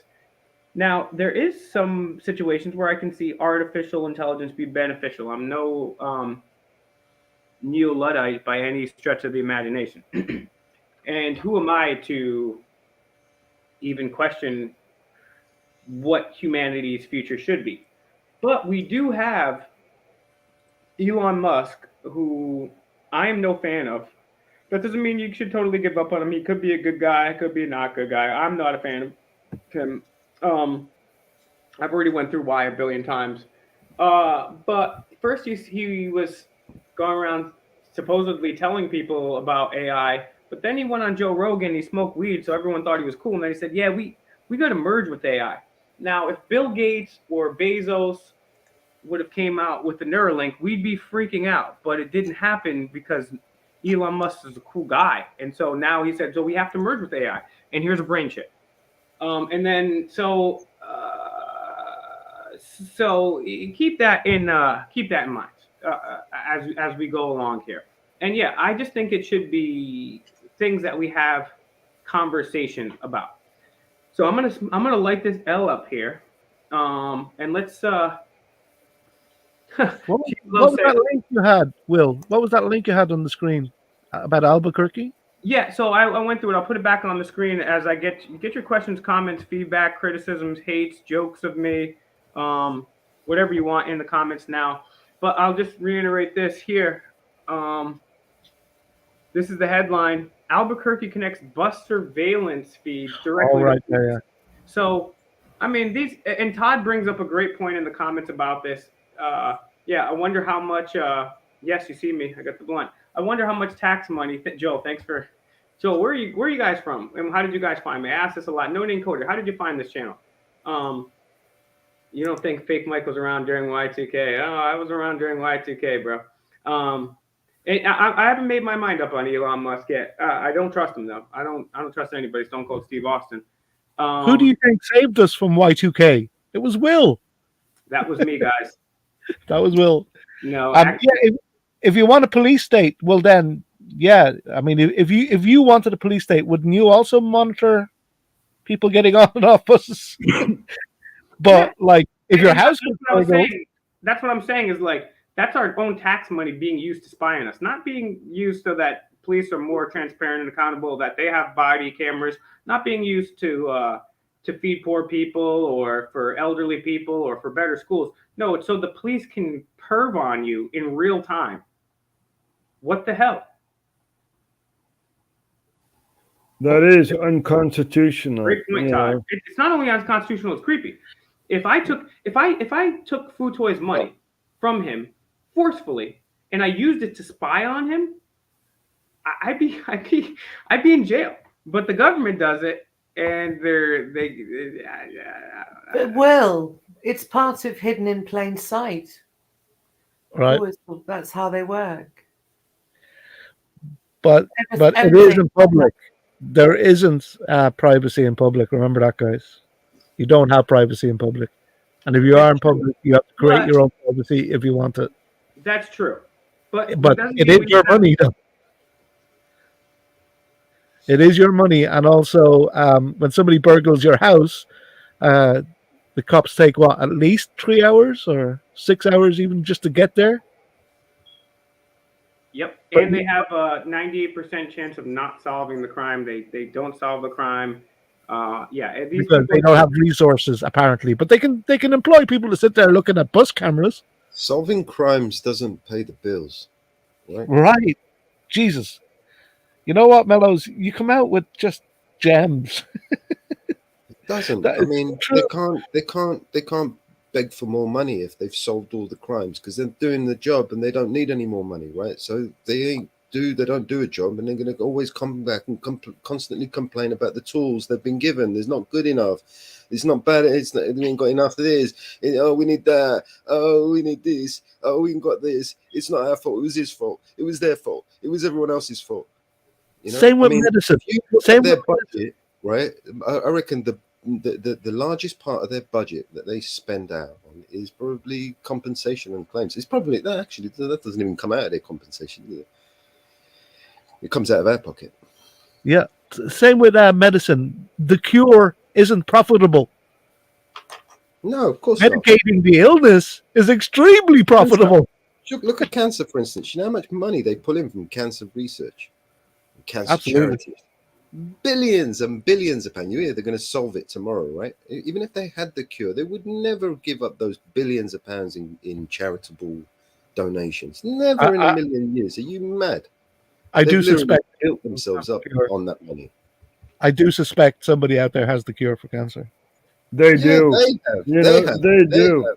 I just want to say again, none of us here are medical experts. We're not giving any legal advice. We're not giving any medical advice. I, however, am giving some sexual advice. Do not eat ass in the alley behind Subway. I ended up in the hospital for about a week and a half. and I don't know if it was the ass I ate or the Subway or what. And Subway's a great company, right? They're really good, my favorite. But just don't eat ass, guys. I mean, I'm not saying don't eat ass, but just don't eat ass behind the Subway in the alley. It's just not a good idea. So I will give you some medical advice right there. Just kidding. No medical advice, no legal advice, no financial advice on this channel. We're just awesome people. Ass might be better because the high courts here in Ireland, because Subway were sued because they said they call their whatever that stuff is bread, right? But it's got so much sugar in it that it can't be classed as bread. So the High Court over here in Ireland has made them call it cake. So Subway serves cake sandwiches because of the amount of sugar in it. You can Google it. Google High Court Subway Ireland. It'll tell you. As a matter of fact, here in the United States, I want to give a shout out. I don't know her personally. I wish I did. She's awesome. And I'm not trying to flirt with her, although she is a good looking woman. But she has a husband, and I don't do any of that. But a big shout out to the Food Babe. You were married, Mrs. J? Well, Food Babe, the Food Babe, she's awesome. I love her. I'm not married, Vito. I'm divorced. Okay. No. Mrs. J is not the Food Babe. She's the J Babe. Food Babe showed that Subway was using the same plastic, the same molecule that is used in yoga mats, and forced Subway to redo their bread here in the United States. And she's taken on a lot of. She exposed the fact that beer companies in the United States wasn't even beer. It had some weird ass crazy shit in it. So horse piss. Great work. She's amazing. I haven't heard from her in a long time. I wonder if she's still out there doing activism, but great woman. Shout out to the Food Babe. So remember that, guys. Put away the Subway, grab the ass. Eat the ass, not Subway. All right. Eat ass, not Subway. New T-shirt idea. Brilliant T-shirt idea. I want one right now. Yeah, I want ass or a T-shirt. Yeah. They are deliberately poisoning us. They are. Yeah, they are. Absolutely. They are. They're dumbing us down. People in the world, right? There's too many people. Yeah. And Cheese Loaf brings up a point here. He says, here in Guam, foot long is 12 inches. And this is a fact. Subway just released this. They're not making foot longs any longer. What are they? 11 longs? No, they're not making, seriously though, they're not making yardsticks any longer. Anyways, enough with the terrible jokes. What about turning windmills into gummy bears? What the hell are you talking about, citizens? Bouncing here and there and everywhere. I don't know if you guys saw that yesterday. That this is a bit of a segue. There was those care workers, those teachers looking after those young kids that scared the life out of those kids. They all got sacked. Did you hear about that? I saw that. Some toddlers, Yeah, toddlers and stuff like that. They were scaring the kids. Yeah, Yo, I know they you're put on on these my side. scary, I like when people- Halloween masks, and they were frightening the life out of these kids. They all got sacked as well. Sorry for laughing. Hello. I was laughing at a comment somebody made. I wasn't laughing at you. Dean Hughes said, I'm "What not part of the smoking chicken any- is a nugget?" I'm not smoking any government issued shit. So trust that, Cheese Loaf, the Cheese Loaf. I don't know who the Cheese Loaf is, but I am. You obviously don't know that I don't be smoking no government. And Joel, Dean yes, Hughes, I know you're on my side. I want, and actually, Joel, that's why I really like you, Joel, is because one, you ask legitimate questions, and two, you're not afraid to call me out when I say something. When I ask for comments, questions, criticisms, or feedback, I'm literally asking you guys to criticize me. I can take it.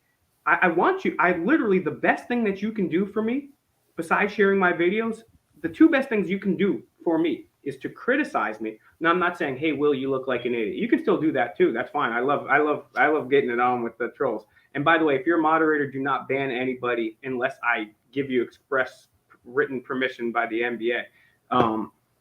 Because I like the trolls, and I like to try to convert the trolls, and I love it. But unless they're racist or one of those things, right? Yeah, if it's a spammer, you can bot them. But anybody besides that, you leave them in there. Where am I going with all this? What was I talking about? Oh, yeah. I love that comment by Dean Hughes. What part of the chicken is the nugget? What a brilliant comment. That's comment of the year, Okay, I think. Angel asked a question. Let me scroll up. Yeah, questions or comments. That's what I was saying. criticisms. Criticisms literally shows that anybody can say, hey, Will, you're smart. Hey, Will, you're stupid. Hey, Will, good job.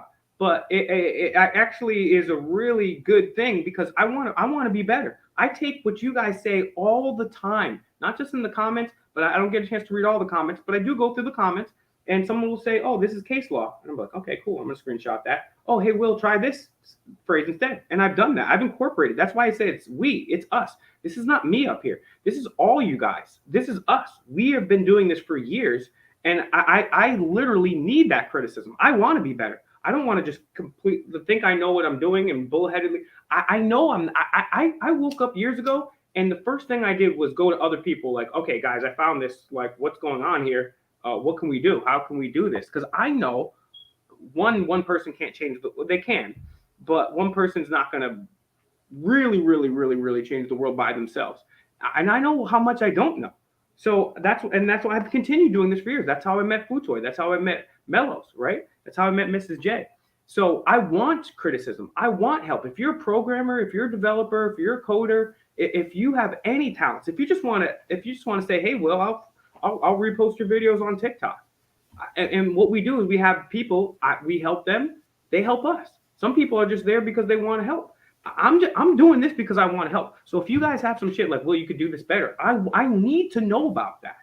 We only have so much time here, and I need my time to be as effective as possible. So Joel, I know you're on my side because you're asking good questions and you're genuinely criticizing me. So I need that. So I'm going to ask again in the chat. Let's get some comments. Let's get some questions and some criticisms too. Put some criticisms in there, guys. What can I do to be better? What can we do to be better? What can we all do to be better? How can we be more effective? How can we get more money? How can we make a more altruistic world? How can we get our economy away from those guys and bring it to us? How can we get the kids out of DCYF and get them healthy and safe? What are we going to do about Yemen? What are we going to do about North Korea? What are we going to do about Henry Kissinger and the Uyghurs and all these other people, right? What are we going to do, guys? We do it one at a time, Will. We do it one at a time.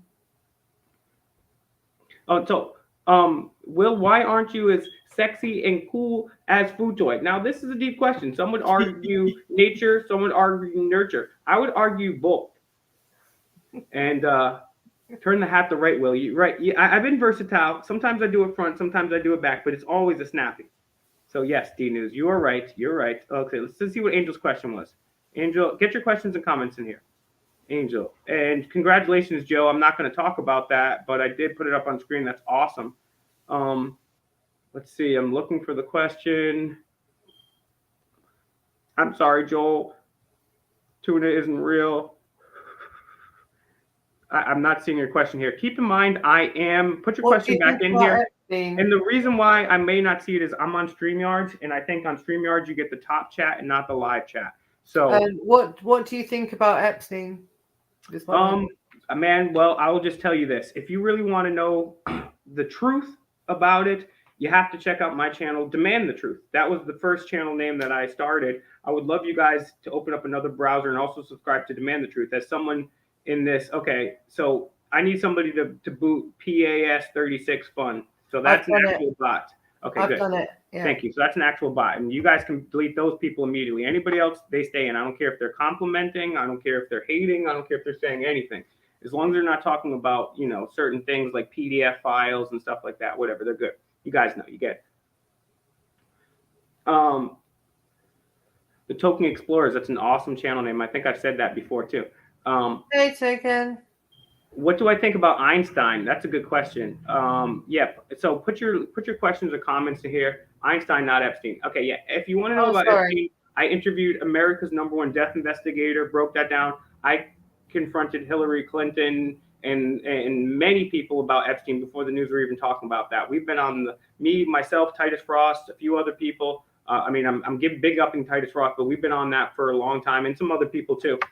So check out my channel for that. Go to Demand the Truth. That's the other channel there.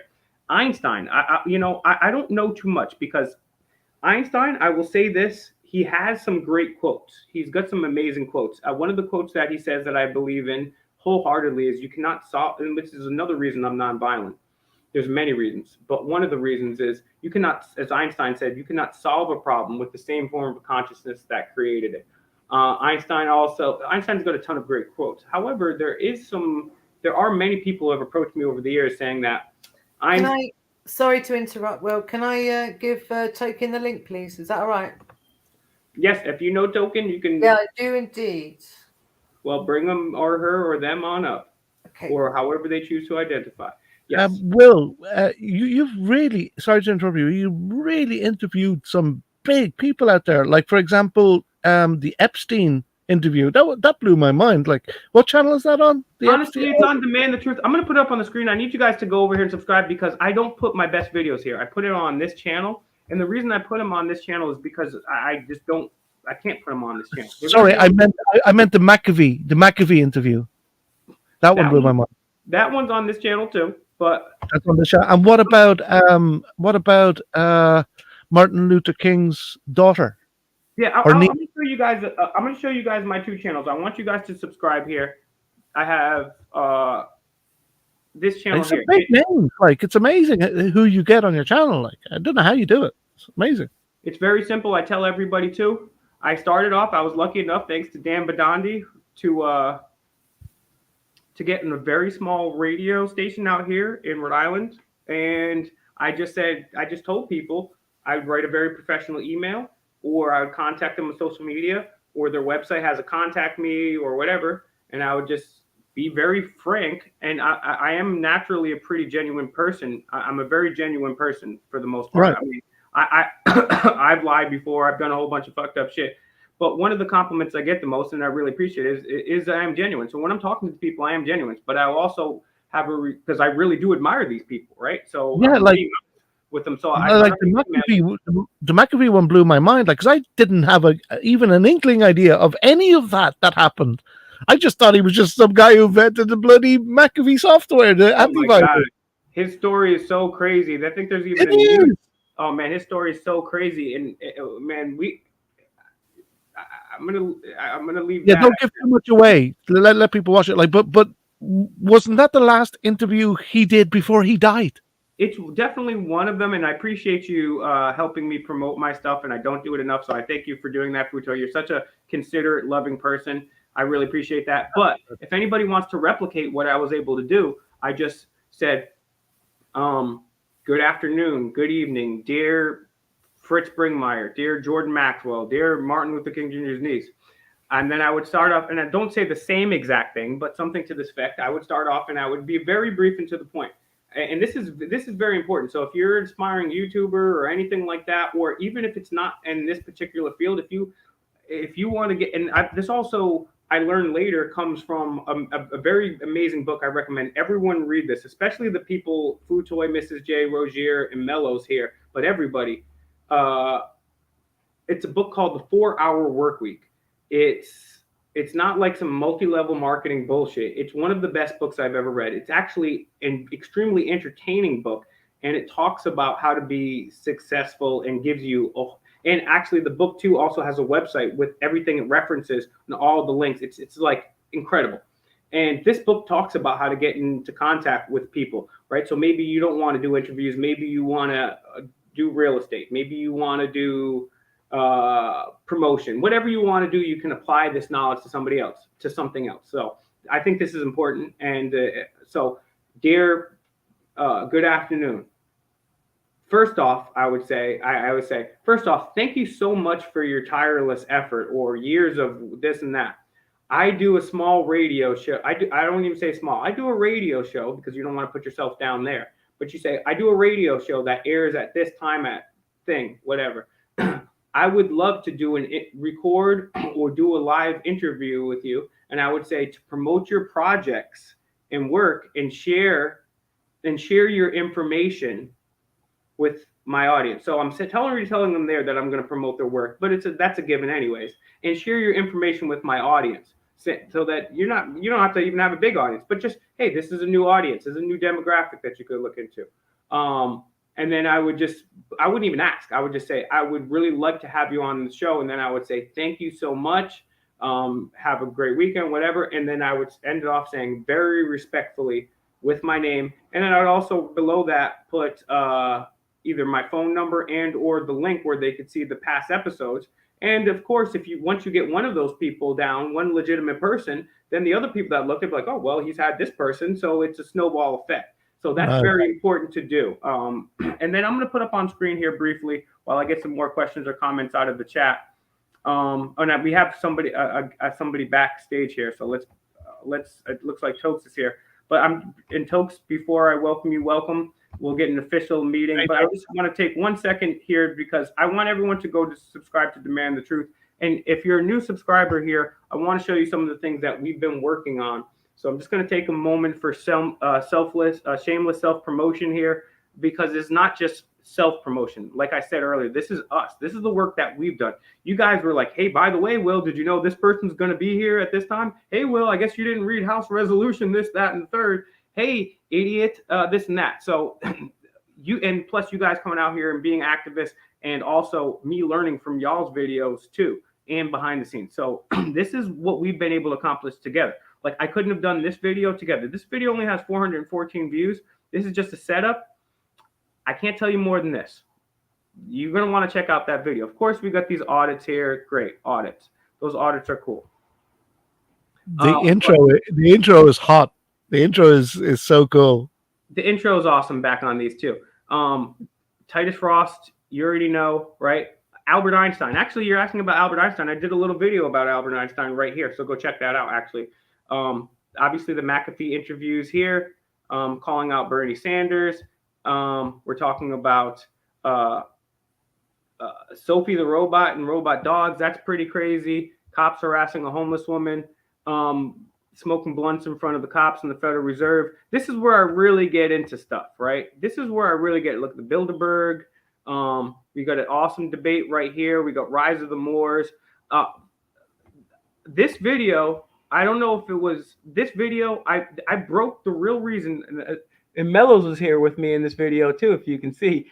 This is over a year ago. We broke down the real reason Bill and Melinda Gates were getting a divorce. We broke that here on this channel. That was part of the reason our channel got taken down. And as a matter of fact, we were the first on record to report that. The Wall Street Journal came out with the next day. Breaking worldwide news on FakeMicRealNews. We did this. Me, Theo, everybody. All of us, we did this together, right? Then take a look at this. We got some spiciness here. This is, I took a trip to Bill Gates' house. Maybe you guys know that. Maybe you guys don't know that. I can tell you some stories about shit that happened afterwards. Award-winning author, journalist, and CIA whistleblower who was the inspiration for Ed Snowden. Ed Snowden said, this guy is the inspiration for me. John Kiriakou. You'll see I've interviewed him several times. This video, I'm very, very proud of. Not enough eyeballs have seen this video. America's #1 investigator, Joseph Scott Morgan, exposes, and you're going to have to click, this is dangerous. Are you sure you want to watch this? Are you sure? You have to click it. It's an hour long with this guy's, you just have to see this. This information you're not going to get anywhere else in the world. I am proud of these videos. Looking back at these videos, I am proud. So you want to check this out. You also, I'm not going to go promote too much more, but I mean, I've got years worth of videos here. And then also FakeMicRealNews. I'll just show you this real quick too. And then we'll welcome the token, JR token here to, and get to meet them digitally. But I do. Can you show me your young self on the videos at the very bottom when you were doing the radio stuff? Oh radio man, stuff? that's embarrassing stuff. Yeah, you're so young looking. That's way down at the bottom. Yeah, so if you guys want to see some goofy stuff, and then go to CashApp TV.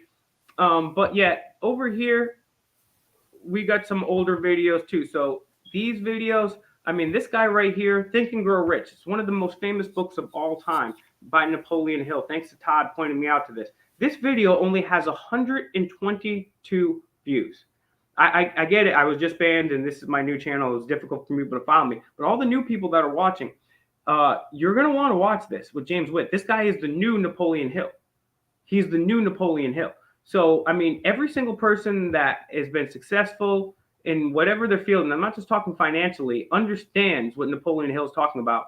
And this is the updated Napoleon Hill, right? Okay. Hey, remember that time that I owned the shit out of Alex Jones at Richmond? I owned him twice. Yeah. Remember the time that I owned this dirty ass wizard bishop?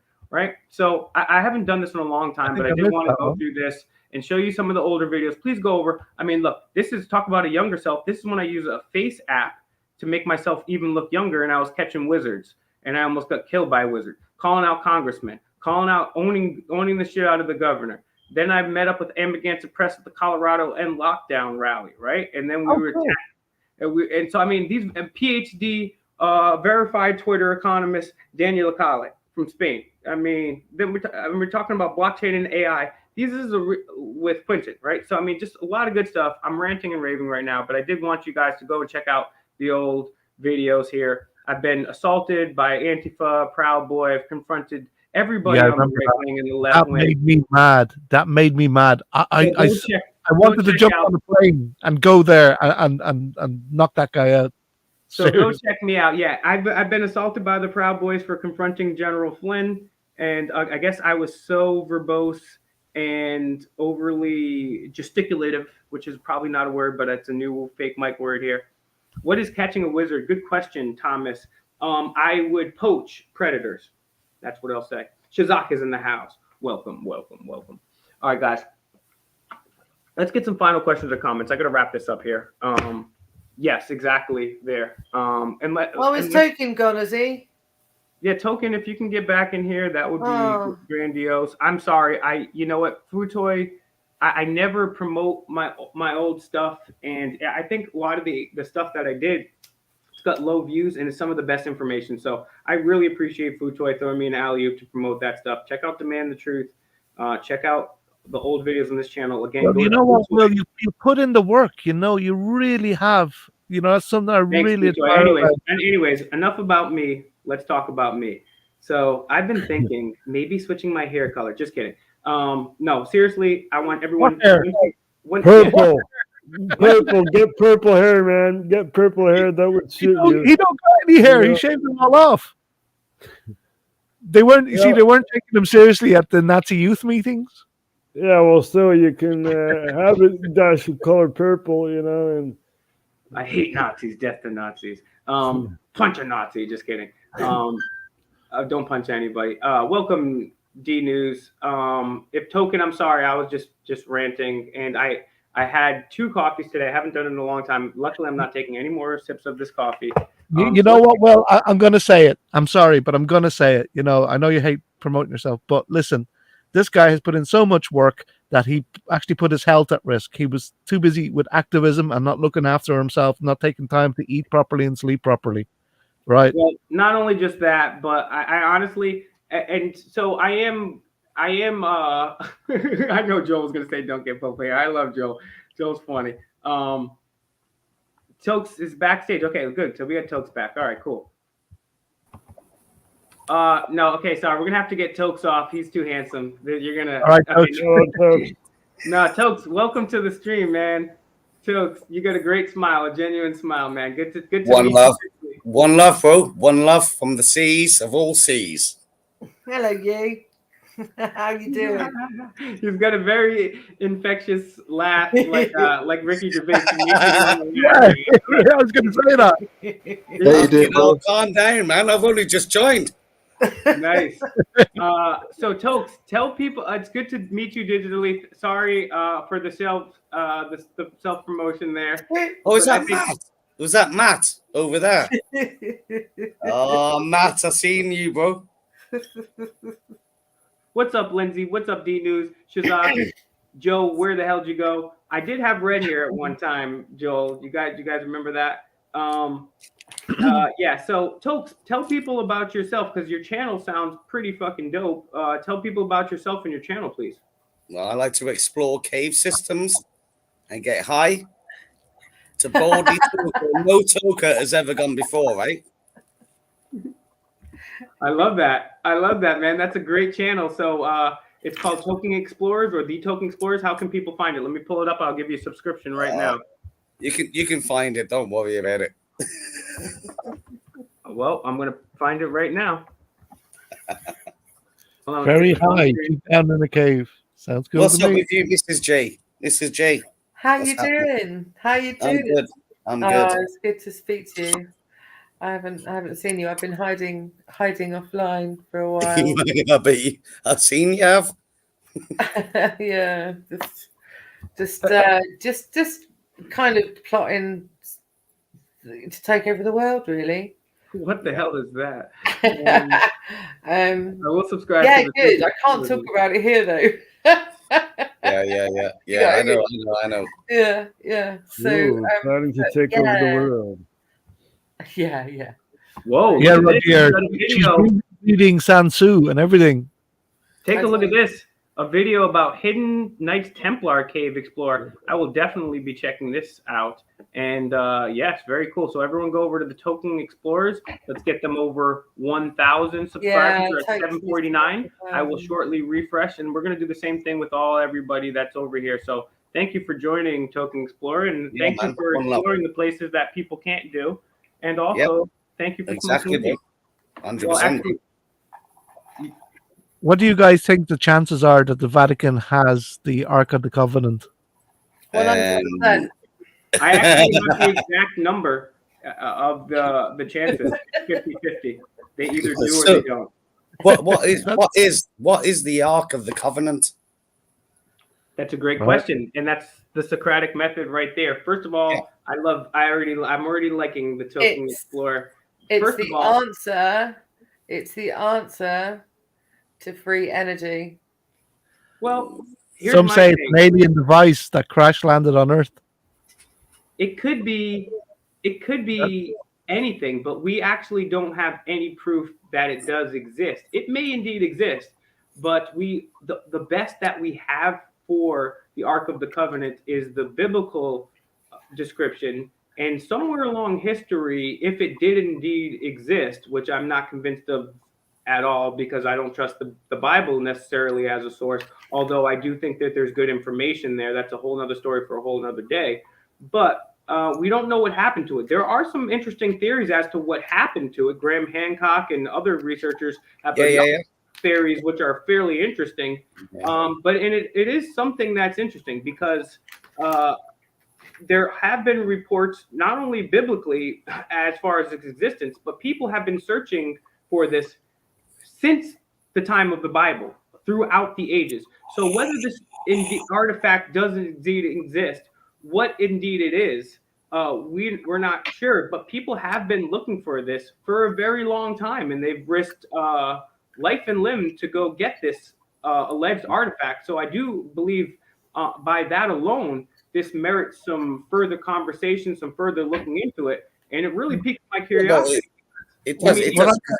It breaks down, doesn't it? Because like you talk about like the Tower of Babel, like where mankind was trying to search to the highest into the heavens to meet God.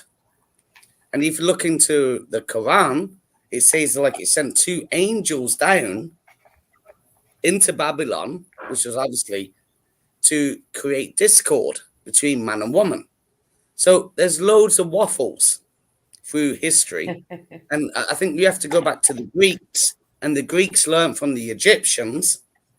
And, you know, there's loads of ceremonial magic. If you look into the Golden Dawn or, you know, like what you call like Rosicrucians or, you know, it's everybody's been trying to learn to understand what consciousness is, who created us. Yeah. What I found interesting was that somewhere it described that the priests had to wear special clothing to carry the Ark of the Covenant. So and people who didn't wear the special clothing would get sick and die. Sounds like radiation to me. That also the thing goes is, hand in. it's such a simple thing to say to cause absolute disruption. Look what happened 2 years ago. Yeah. It's bullshit. Divide, isn't it? Bullshit. It's just bullshit. Yeah, and that's one of the things that I like is, you know, we keep an open but skeptical mind about everything because, yes, D-News, there is potential that the Ark of the Covenant, I mean, according to the Bible, the Ark of the Covenant was built to house the 10 Commandments. And then to Futoy's point, was also goes hand in hand with Graham Hancock's theory, which is the ark may have been a piece of technology, potentially radioactive. One of the theories that also coincides with some biblical stories, some some canon, some extra canon, talks about potentially going down to Ethiopia, and there is some interesting stories. So you guys should check out Graham Hancock's theory, but also every theory about this if you're interested. I read all Graham Hancock's books, Zachariah Stitchin, all of that. You know, I've when I reduced my house from a 3-bedroom to a 1-bedroom flat, I have my very small library, and of course Graham Hancock is in it. In this, everyone should have a Graham Hancock. Yes, I've actually video chatted with Mrs. J, and she had Graham Hancock, like Julian Assange, Wait. to the back. And Trying to free him. She's like, tell me a fact about the Egyptians. And you'd be like, in the early pre-dynastic era. I'd be a little bit starstruck if I met Graham Hancock, because he's been to festivals with me. I've taken his books in many a tent that I've slept in. He's been with me on a festival. Oh, you slept with him? He's been sleeping in you. I did. Pillow.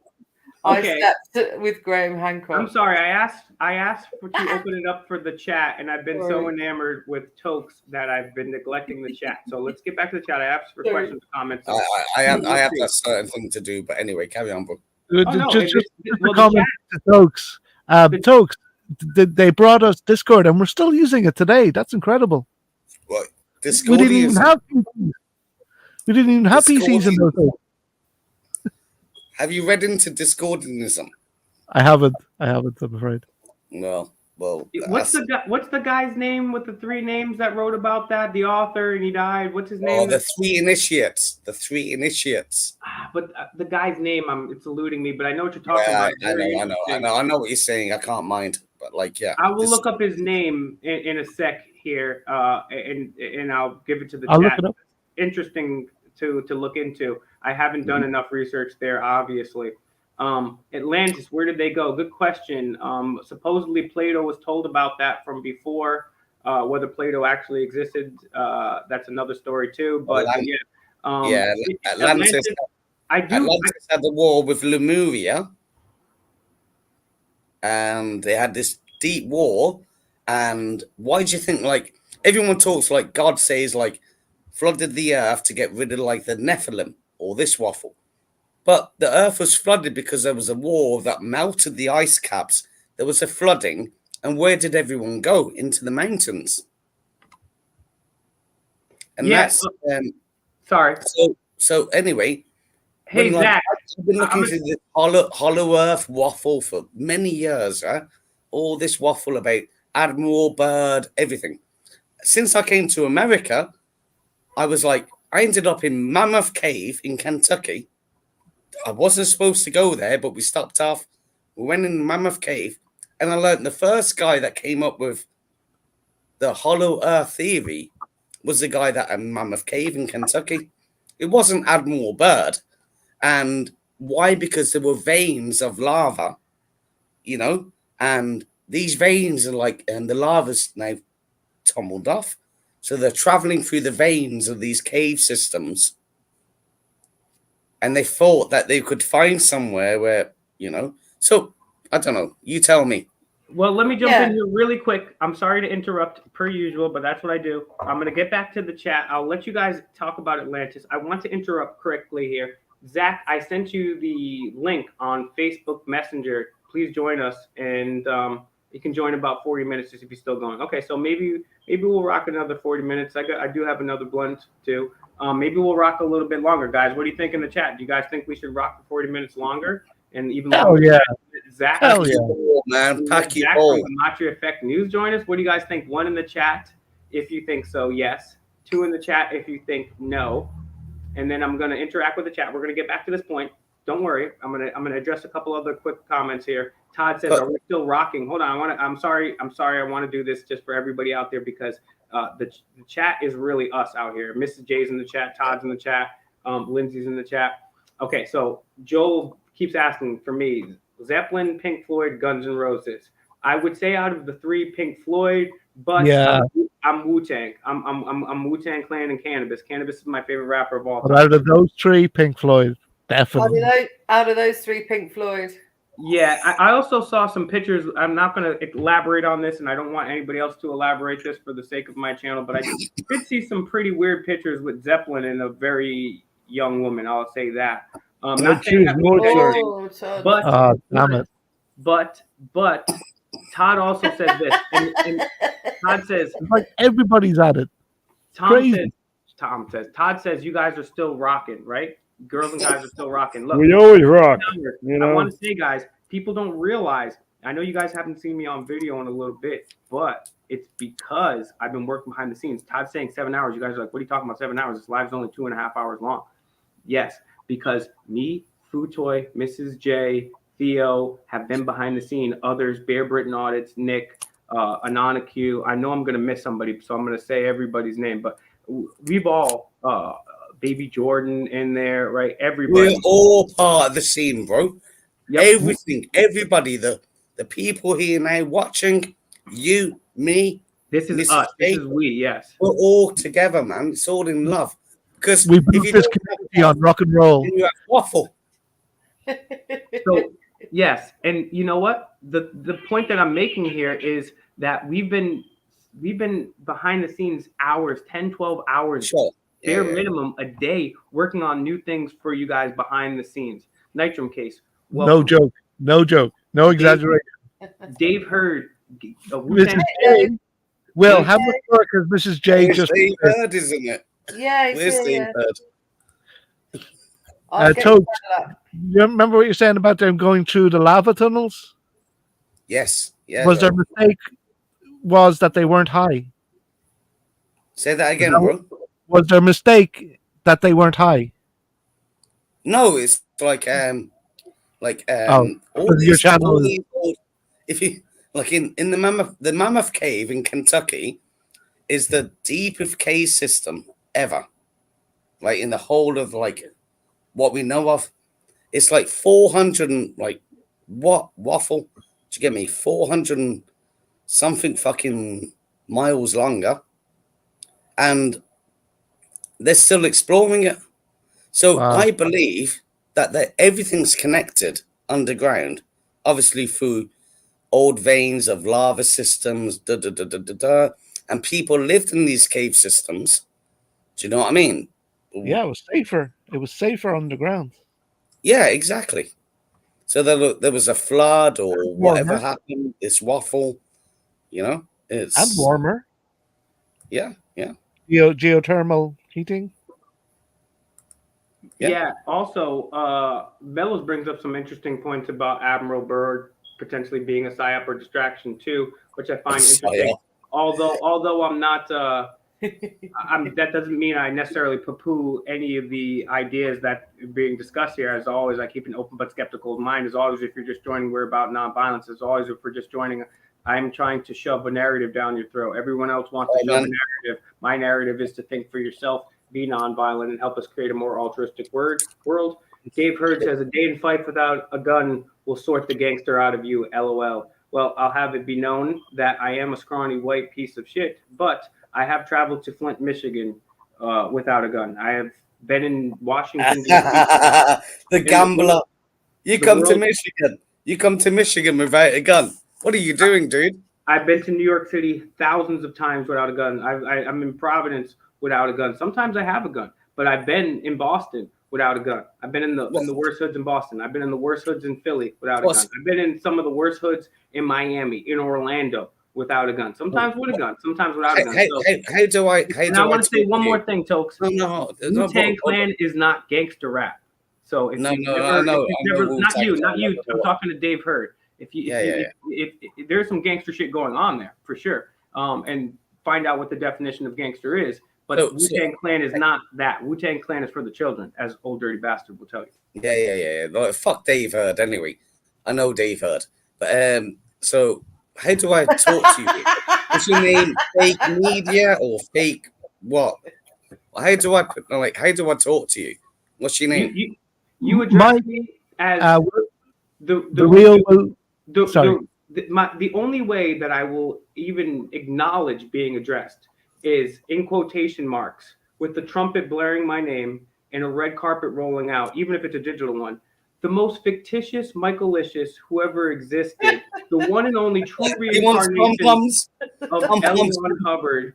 And I actually, so some people call me Will, but I actually like when people call me Mike and Fake Mike better. Fun fact. But yes, either way, you can call me Will, you can call me Fake Mike. Nah, I'm not gonna call you Big Mike. I heard about that. Oh No, yeah, fake Mike. no, Big Mike. That was a strap on that I. Okay, that's a separate thing. That's a different meeting, Mike. Right, let's leave it there. That's my Sexaholics Anonymous meeting. All right. Yes, Local Experimentalist UK. I just recently subscribed to his channel. Haven't got a chance to watch all your videos, but I'm watching it. And also, yeah, there's a lot of good channels out there. I just subscribed to my man Tokes. Does Tokes know does Tokes know your name, Fake Mike Real News, the meaning behind it? Do you know it, Tokes? You know what it is, bro. But calm down. Footoi. No, I was just wondering. Did you know what it's about? Like, no, bro. I know what it is, man. All right. Futoy's my muscle. He's my attack dog. No, it's your wings, man. He's like watching you, like defending you. He's like, hold on, calm down. Easy, boy. Easy. Kapla, for the glory of the Empire. For the glory of Empire. no more gold and World of Warcraft, huh? For dancing naked for a bit of fucking coin. No, hey, if I could do it, I would. Don't knock it. I'm a Klingon. I mean, if I could sit there like these e-thoughts and just bounce around and be like, did you guys know what happened to Building 7? I'll tell you what, anybody that can tell me what happened to Building 7 in the chat, and I'd have all my normies like, ooh. I was like, all right, boys, if you want to see, I'm going to give it free away on OnlyFans if you just non-violently protest every September 11th and you go outside the Federal Reserve. I mean, I'd be the biggest e-thought out here. I'd be hoeing. Hey, what do you guys think? Should I become an e-thought? One in the chat. If I should become an e-thought. 2 in the chat if I should not become an e-thought. I want your feedback here, guys. What do we say? What's an e-thought? An e-thought is a girl. They're called e-girls, but I call them e-thoughts because they're just girls that either play video games. Some of them play video games. Some of them just sit there. Some of them just go like. Some of them go. Do duck lips. Do duck lips. Can you do duck lips? Hold on.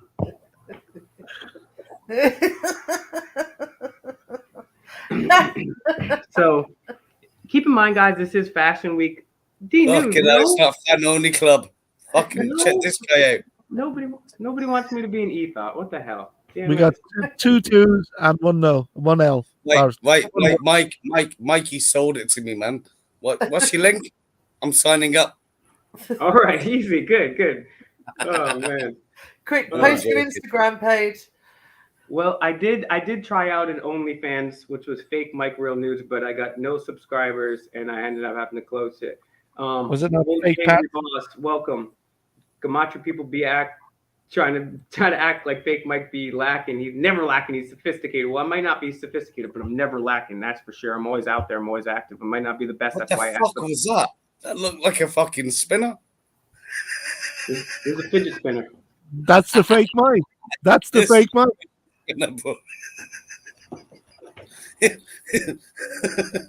You must be baking tonight. You can tell that Will did baton at school. Right? He's definitely got his batons.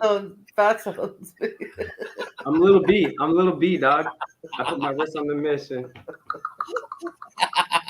I love this guy. Me and you, we're gonna do a recreation of The Office, and I'm gonna play Steve Carell, and you're gonna play Ricky Gervais. And Futoy will be Dwight. Mrs. Rogier and Mrs. J will be Jim and Pam. And Mellows, geez, who would Mellows be? Oh, Mellows is like Q.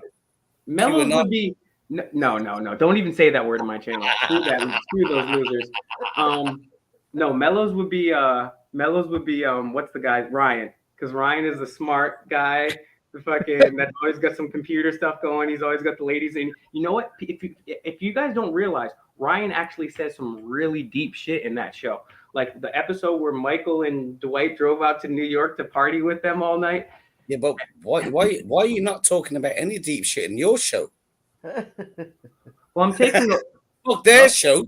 What about your show? Well, just today we talked about the police not solving 98% of major crimes. We talked about the rise of artificial intelligence, Neuralink, false prophets. We talked about shills. We talked about how Amazon's Jeff Bezos is trying to live forever, have life extension. We talked about how sounds like Michael Jackson, but carry on. Well, that's bad. But yeah, we talked about hear about the latest breaking news. You're like you're clouding your mind with all this waffle. How about what you can do? Fuck what all these waffles are doing. Well, I'm glad you brought that up, Tokes, because that's also things that we talked about. Okay, let me get back to the comments because Joel's getting pissed at me right here. Joel's getting pissed. Well, we've done a number of things through the years, and I'd like to open it up to you guys. Throughout the years, we've done everything from food drives to cleaning up parks to cleaning up streets to dozens of protests to joining other people's protests to handing out information to be doing radio shows to doing YouTube shows to doing podcasts. Yeah, I get that, Mike. I get that, Mike. Mike, let me cut you short. I've done all this waffle for a long time, right? I created like through Shoutcast, we had radio stations when we were like legalizing cannabis in Canada, right? I ran websites, everything. I know like Mrs. J, I know Mellows. Me and Mellows know really deep, right? But the point is, it's about the fucking message. And I know you can't say what you want to say on YouTube, and we take it back to a different platform, like Trump has, like Truth Social or Getter, or you know what I mean? It's like we have our own, so that's another solution. Exactly, bro. Exactly. I know. I feel you, bro. I feel you love, man. I'm gonna cut you short, and I'll let you go again. 2 points that you made right there. One is we have our own platform. The government runs psyops on us. We're running our own psyop on them. That's where we talk the most shit. But you don't even need to go over to that platform to understand what I stand for. What is my message? I'm glad you brought that up. My message is very simple. It's nonviolence. It's keep an open but skeptical mind. Use a Socratic method and never. And the rock means ever. Eat ass in the alley behind Subway. That's what we stand for. And if we can teach everybody to think for themselves, use the Socratic method as the way of getting truth, and then being nonviolent and creating a more altruistic world, I don't have to tell these motherfuckers anything else. And the World Economic Forum could eat a fat. Well, I don't know, man. I don't know what state you're in. I'll vote for you. Well, guess what? That's another one of the things we talk about here. Unfortunately, there's no voting your way out of this. I am not a statist. I would never run. Well, I don't want to say I would never run for office because there are people like Adam Kokesh. But you have to, though. You have to, because you got all these waffles. I see, like, I'm in Ohio, and I see, like, Haraz and... You're in Ohio? Yeah, man. And, nice. like, Haraz and all this waffle. And, like, the wife is, like, true Trump supporter. So she's looking up who would ordain like Trump. We were going to go to like Trump's rally in a couple of days, right? And I was like, and she got cut off because she got a meeting with the kid at the school. So we can't do that. But well, why would you let me use a Socratic method on you there, Mr. Token? Why would you want to go to a Trump rally? Just to get a photograph with this waffle. With Trump? What do you mean? What the fuck is a waffle? You British people talking about waffles. Oh, fuck it. Oh, you don't know what a waffle is. I thought I did, and then you said this waffle, and what do you a picture with Donald Trump, a picture with your hand, a picture with a waffle? No. I'm gonna let Mrs. J. What's a waffle? Right. So waffle is when we talk and say the same thing, but we all talk about it together. and it's an enjoyable waffle. So you're waffling, yeah? Well, I don't think we were waffling here. I think Token, we're am talking I? about some good No. stuff. Token, am I? Yeah, Token. You are right. You are right, Mrs. Okay, J. so let's get back to this. You wanted to go to the Trump rally. Why? No, I didn't. My wife wanted to go to the Trump rally because she loves fucking Trump, huh? She's a proper deep fucking Oh, we got supporter. Zach here. Here we go. Okay, guys. Could one of you guys respectfully jump off so Zach can join us? Zach is backstage. Oh, I can jump off. No, because you need to meet Zach because you like Gematria. I can go. I've got some things that I need to finish up as well. Cool. Well, I'm going to shoot off Jump too. off, bro. We didn't talk about the breaking news, though. The breaking news headline. There was a boy born today who can swim faster than a shark. Really? Yeah, that person got waffled, didn't it? That's it. It's the English office line from the English office. The original office. Zach. Okay. Oh, I watched that, but I don't know what you're referring to. And this waffling shit has got me confused as a motherfucker. Everybody, please welcome to the stream Zach from Gematria Effect News. Everyone go check out Gematria Effect News. We're on 24/25 now. Hey, Zach. Zach, as again, be careful what you say here, sir. But as always, it's funny because I've been talking about Zach a lot the last couple weeks. I don't like to get into drama, but guess what, guys? Share this video because we're about to get into drama. No, just kidding. We're not going to get into drama, but tell everybody we're going to get into drama. And the thing is, one of the things that I've realized over the years of doing this activism is everybody's got their own stuff. Everyone's got their own. Every single one of us, even ones that have the best childhood, we all have some unhealed childhood trauma. I say that as a joke to make fun of cops, but it's a true thing. It's a real thing. And so, I was really upset when I get upset when I see Grease Monkey and Zach and Titus and Paul Unslaved and all these and Burmis, and it's like, Jesus Christ, man, like what the fuck? Can't we all just get along? And these motherfuckers meet in private to discuss us and how they're gonna literally exterminate us. So I just think we should put aside our differences in the meantime. But Zach, welcome. And let's talk about what's been going on with Zach, and also let's talk about Gematria too. Give people an overview of Gematria. I just want to test out the chat here on a scale from 1 to 10. Press 1 in the chat if you're familiar with Gematria. Press 2 in the chat if you're not. And Zach, welcome to the show, and thank you for all of your hard work and many years of activism. Hey, Zach, can I just say something, Zach? Yeah, because Token and I in Discord for a number of months have watched your shows, and we've gone into Gematria. How do you say it, Token?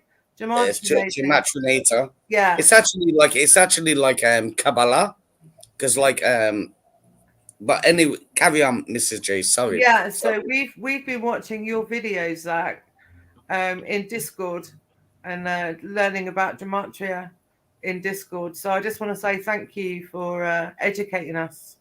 So I appreciate that. You're very welcome, and thank you for having me on, Will, and thank you to the person who stepped off the panel so I could come on. I didn't realize. Yeah, shout out to Mellows. Mellows is the man. He's like making all this possible, and he's always the most humble and first person to go, which is cool. I got a question for Zach though. Okay. So I was part of the Hermetic Order of the Golden Dawn. Okay. And as you know, Aleister Crowley went through the waffle of Freemasonry to the Golden Dawn, Rosicrucians, everything. I had a library and I studied everything because I wanted to know, why am I here? What is consciousness? So I read all waffle books. But the fact is, why do you think you're here, my brother? Talk about $1 million question. Why are we here? Good question. I often ponder that thought. To me, the world seems like it's a spiritual test, and perhaps that's why we're here. But I don't have a definitive answer to that question. I feel not. like one of our responsibilities for being here is to make the world better than it was when we came into it. Well, it's about teaching, isn't it? It's about messages. You know, like conjugating between the bullshit message to the right message. It's about what you leave behind. You know, Mozart is still played, and Beethoven and stuff like that. Yeah. So anyway, I'm gonna go. I'll See you catch you later. guys later. Always a pleasure, mate. Thanks, Will. Love you, Roger. Everyone Bye, go Roger. Bye Everyone bye. go check out Roger Hop. Give him a subscription. Go over there, check him out on YouTube and on Facebook, RHTV Live, Roger Hop. Before you go, just everyone look at the way the spelling, type it in another browser, and everyone go subscribe to him. Roger, thank you for your hard work. I mean, talk about and have a great day, brother. But Roger Hop is such an awesome guy. We're gonna let Zach get the floor here. He's a nice guy. But Roger is such an awesome guy, and you really want to check out his videos because he has confronted, I think, the prime minister, the king, like twice. He's owning the shit out of these tyrants in Europe. Like, he's doing things that I only wish I could do. And then what you're going to want to do is you're going to go to YouTube, as I just did, and you're just going to type in Gematria Effect, Gematria Effect, Gematria Effect, Gematria Effect. If one of the mods can put it in the link, please. And you're going to want to subscribe to every single one of these channels because sometimes he gets a strike, sometimes this, sometimes that. I also do remember the documentary that I still have yet to send you, Zach. But as you talk, Zach, I just want to show you this real quick. Yeah, you're like, I got my hands back on this book finally. I haven't had it in a while, and I'm going to be doing a video. Maybe you could even join me for this. But what I'm going to do is I'm going to read a chapter, and then at the end of the reading, then I'll just open it up for discussion and see what we think about this. Because I haven't read this book in about 10 or 15 years, and I'm going to go read it again with new eyes with everybody here. So, and Zach, thank you for your patience. What is the message? It's the same like Kabbalah.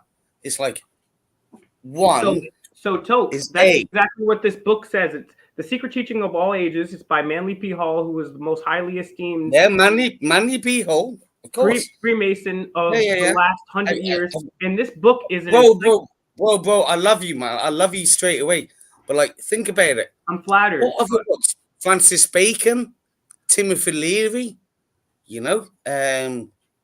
If you really want to go deep, Hermes Trismegistus, the Emerald Tablet. Yeah, indeed.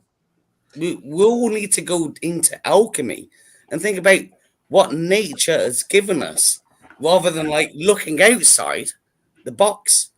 It's all here for us to understand. We can create free energy, you know, like. All right, well, Toke, send me the patents on the free energy creation machine. No, I'm not sending you nothing, bro. All right, listen. Are you streaming off your dash cam? Is that possible? Oh no, it's my cell phone. Oh, I thought it was your dash cam because it was where it was. Like, I was like, wow, how is he doing that? It's my cell phone. Will, so if you go back to New York, hold on, everybody, hold on. As a respectful host here, I have to throw it to Zach. Zach hasn't even got a chance to introduce himself. Again, I need you to go to YouTube in another tab immediately. Gematria, Gematria, Gematria Effect. You put it in, hit the filter channel, and you subscribe and hit the bell as I have on all these channels. Gematria Effect Sports, 24, 25.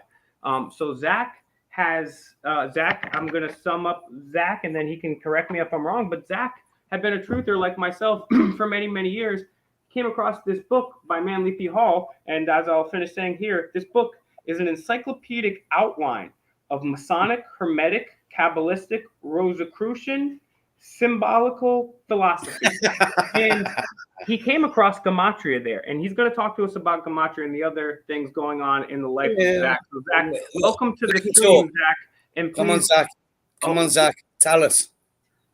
Well, you know, based on all of the accents I'm hearing since I got on, I feel like a fitting subject, and because it's new and current news, they've decided the coronation of King Henry and Queen Camilla will be May 6th of next year. And in the U.S., we write that date 5/6. Of course, they just had the Queen's funeral 56 days before Charles' birthday, and the last King of England died at age 56. And we were showing this past year how Super Bowl 56 foreshadowed that the Queen would die this year at age 96. I thought she might die in May of this year, on May 20th, the 140th day of the year, but instead she died 140 days after her birthday, on the Virgin Mary's birthday, kind of like how her birth name is Elizabeth Alexandra Mary, and she died 2 days after Mary Liz Truss became the latest prime minister. And then they paused that show about the royal family on Netflix and got a new actress whose name is Mary. But anyway, to bring all this together, Mary, the Queen dead on the Virgin Mary's birthday. Again, the military order of the Catholic Church. You got the fleur-de-lis and the Templar cross on the Charles crown, and you had the fleur-de-lis on the Queen's crown. Again, all roads lead to Rome. It's not a worn-out phrase. It's true. And the military order that really runs this world right now is the Jesuits on behalf of the Catholic Church. They run the royal family and everything else. But in Manly P. Hall's The Secret Teachings of All Ages, he advises the reader to look into the Pythagorean cipher, which is taking the alphabetic order. A is 1 up to Z is 26, but using the rules of numerology. So Z wouldn't be worth 26. It'd be worth 8 because the numerology of 26 is 2 plus 6 is 8. Why the 25th letter would be 2 plus 5 is 7. You just make each letter a single-digit number. If you add up the letters of royal family, it equals 56. So again, the last royal family king died at age 56 before Charles. Again, the funeral for the Queen was just 56 days before Charles' birthday, and now the coronation will be on May 6th, 5/6. Of course, in the UK, they do write it 6/5. In the same cipher where royal family's 56, United Kingdom 65. But we've been talking about the coronavirus and corona meaning crown. Oh, sorry. Well, I know we're not supposed to say that, but again, corona does mean crown. That's fine. That's fine. And so that phrase that we're not supposed to say, we'll substitute the word cooties, but the real word has Gematria 56, just like the type of jab they've come out for it. The real phrasing of that equals 56. They've been doing 1 million rituals in the world with 56 in the pandemic. In the UK, they said the UK strain is 56% more infectious. When Gavin Newsom locked down California, the first state locked down in the nation, he said 56% of California will get corona in 8 weeks, which is 56 days. It's been going on all over the world, this 56 thing. But I have been waiting all year for the Queen to die to finish my book, because I knew it would end up fitting in with the exact pattern that we already saw coming 1 million miles away. Again, crown virus is essentially what it's called. Now the crown shifts. Don't forget that Captain Tom of the Burma campaign, he died 56 days after Maggie Keenan became the first jab person in the world, and the name Maggie Keenan's also 56. Are you trying to say that, sorry, bro, I know what you're talking about. Let me finish the point. So Captain Tom was remembered for the Burma campaign, and he died 1 day after Burma's government fell to its military, and that government was established on a very important day to the Jesuit order in history, September 27th. But again, Burma campaign 56. If you read George Orwell's oldest book, Burmese Days, I know, I've read it. I've read it. The first page of the book is 56. Yeah, I know what you're talking about. Hang on, Tokes. Let him finish his thought, and as soon as he's done, I will promise I will go to you. No, you're good. Again, just a huge number is 56, and there's a lot more to say about this number. There's a greater meaning behind it. But again, it's not arbitrary that this nation in the U.S. has 56 signers, or that the U.S. has 50 territories or 50 states and 6 more territories for a total of 56. This is the number of the people who run this world. And again, if you go back to the Event 201 cooties simulation, the first confirmed case of cooties in the world was 56 days from it. Well, Queen Elizabeth just died 201 days after getting the cooties. And again, these two numbers, 201 and 56, what they essentially represent is the word light, and light is knowledge. And but again, there are certain people in this world that have knowledge that are operating by this Kabbalistic code, as our friend mentioned a moment ago. Gematria comes from Kabbalah. If you read Kabbalah's Book of Formation, on the opening page, it says God created the world with numbers, letters, and words. And as for 56 and the Jesuits, you should look into the book that we know about because of them, Sun Tzu's Art of War. Again, there's no historical record. There was ever a Sun Tzu. You just change a waffle from one Hold client. on. Let him get his complete thought out, and I promise, Sorry, Toast, you man. have the floor. Sorry, man. Sorry, As soon guys. as he's done, the entire floor is yours. I'm going to mute myself. But again, Sun Tzu, Art of War. The only reason we know about that text is because of the Jesuit priest Father Amiot. And by the way, the Jesuits are from Paris, France. Paris, France also has that Gematria 56. But if you open up that book, there's rules 1 through 7. Don't worry, you won't be on camera. We're going to have to drive here. But rules 1 through 7, and again, rules 1 through 4 all have their own line, and rule 7 has its own line, but rule 5, 6. Rule 5, 6. In the Bible, in the generations to Jesus, you got 56 male names in Matthew 1 through 11. Some of the names are repeated, but 56. So these numbers, again, very important to the Jesuits, biblical and used all over the world in rituals that you can see through and who's responsible if you learn the code. So I'll be quiet. Thanks for giving me the floor there, Will. I appreciate it. All right, Tokes, go ahead. What's your rebuttal? I was just asking the question.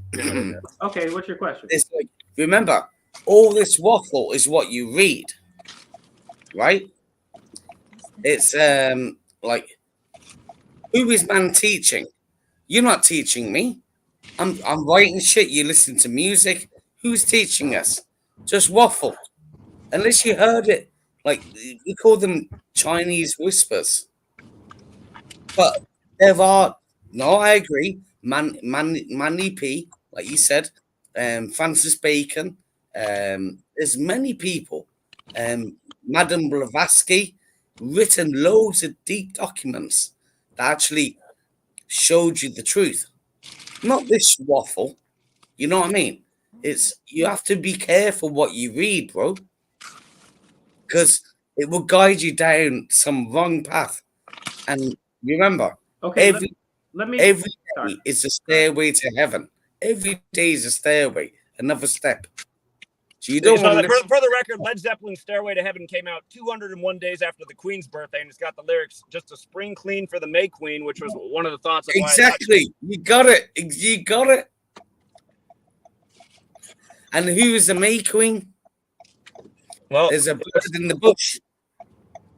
Say it again. Who it is? The bird bushage.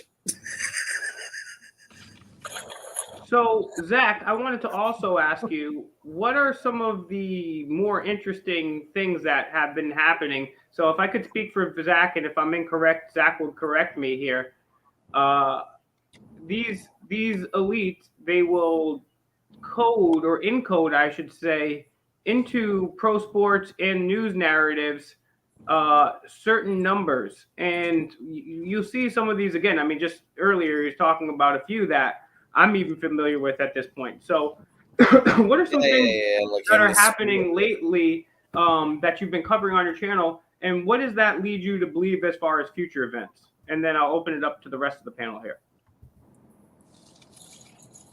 Sure. In terms of projection of future events, okay, it's like when George Floyd was a massive thing in this country, and it carried over into again Europe and France. They were protesting the names George Floyd and Adama Traore together, and there's a lot to say about that. But again, just to go back to the George Floyd thing, the day after his death, the Catholic Church of Minnesota settled for $22.5 million for the sexual abuse of children in the state of Minnesota. $22.5 million. Of course, Derek Chauvin, months later would end up getting 22.5 years in prison. But if you go and look, from George Floyd's birthday to his day to death was his 225th day of his age. And then right at that same time, you had his second grade teacher all over the news, whose name just happened to be Waynel Sexton, which sounds like anal sex, talking about what a cute little kid George Floyd was in second grade.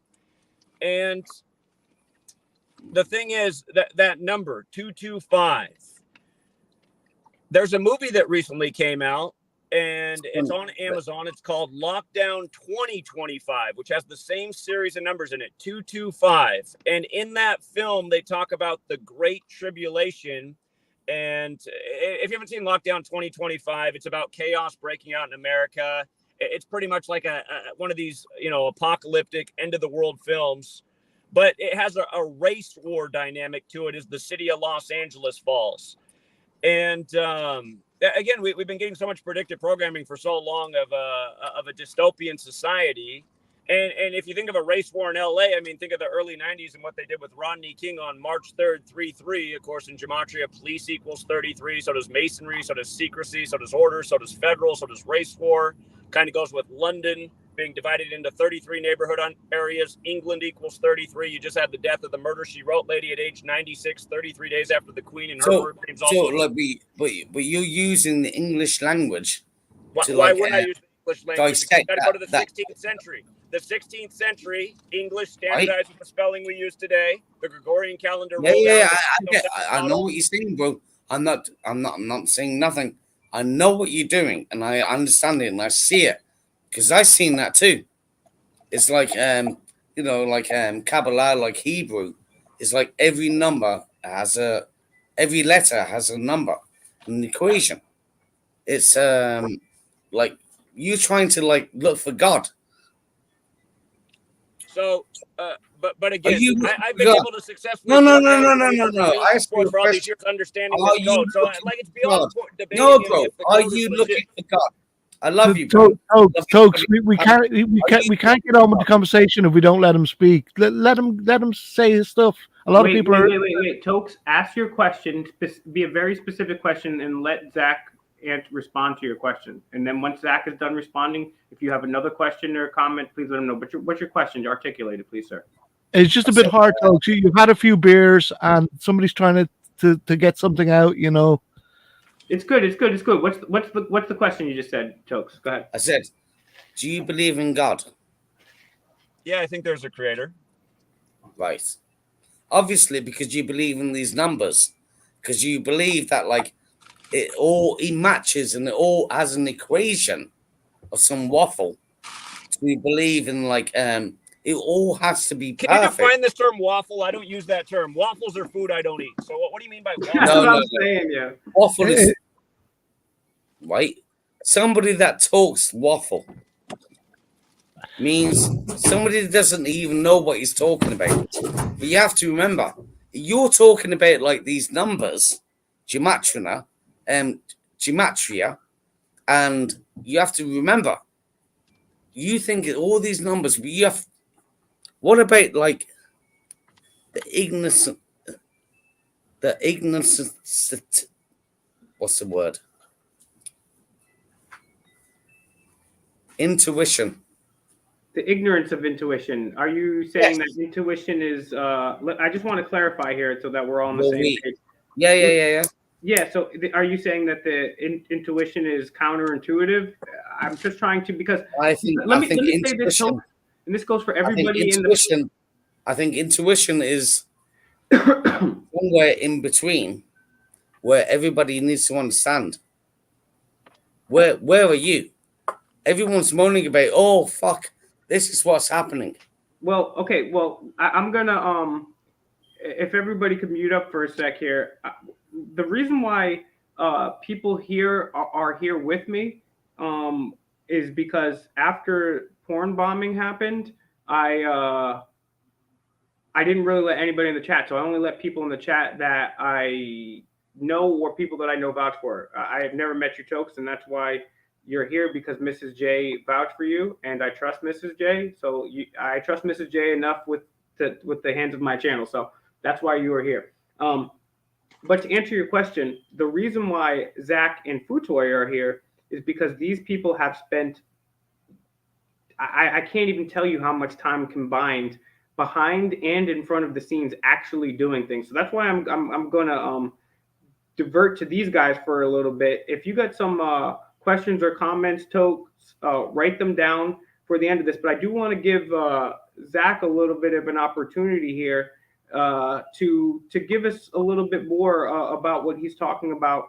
as far as Gematria is concerned. Let's start with this, Zach, too, and I can even pull the Gematrinator up in a second if you'd like. I have a question here from Theo, and Theo will join us again. Maybe he can give you a little more background on this question, but it was a great question. We were watching one of your videos in the chat recently, and he said, oh, man, I'd love to ask him this here. And I guess I'll pull it up and put it on the Gematrinator, put it on screen, so you can comment on this. But also, what are some important numbers that people like the newbies? Because I always like to make it accessible to the newbies.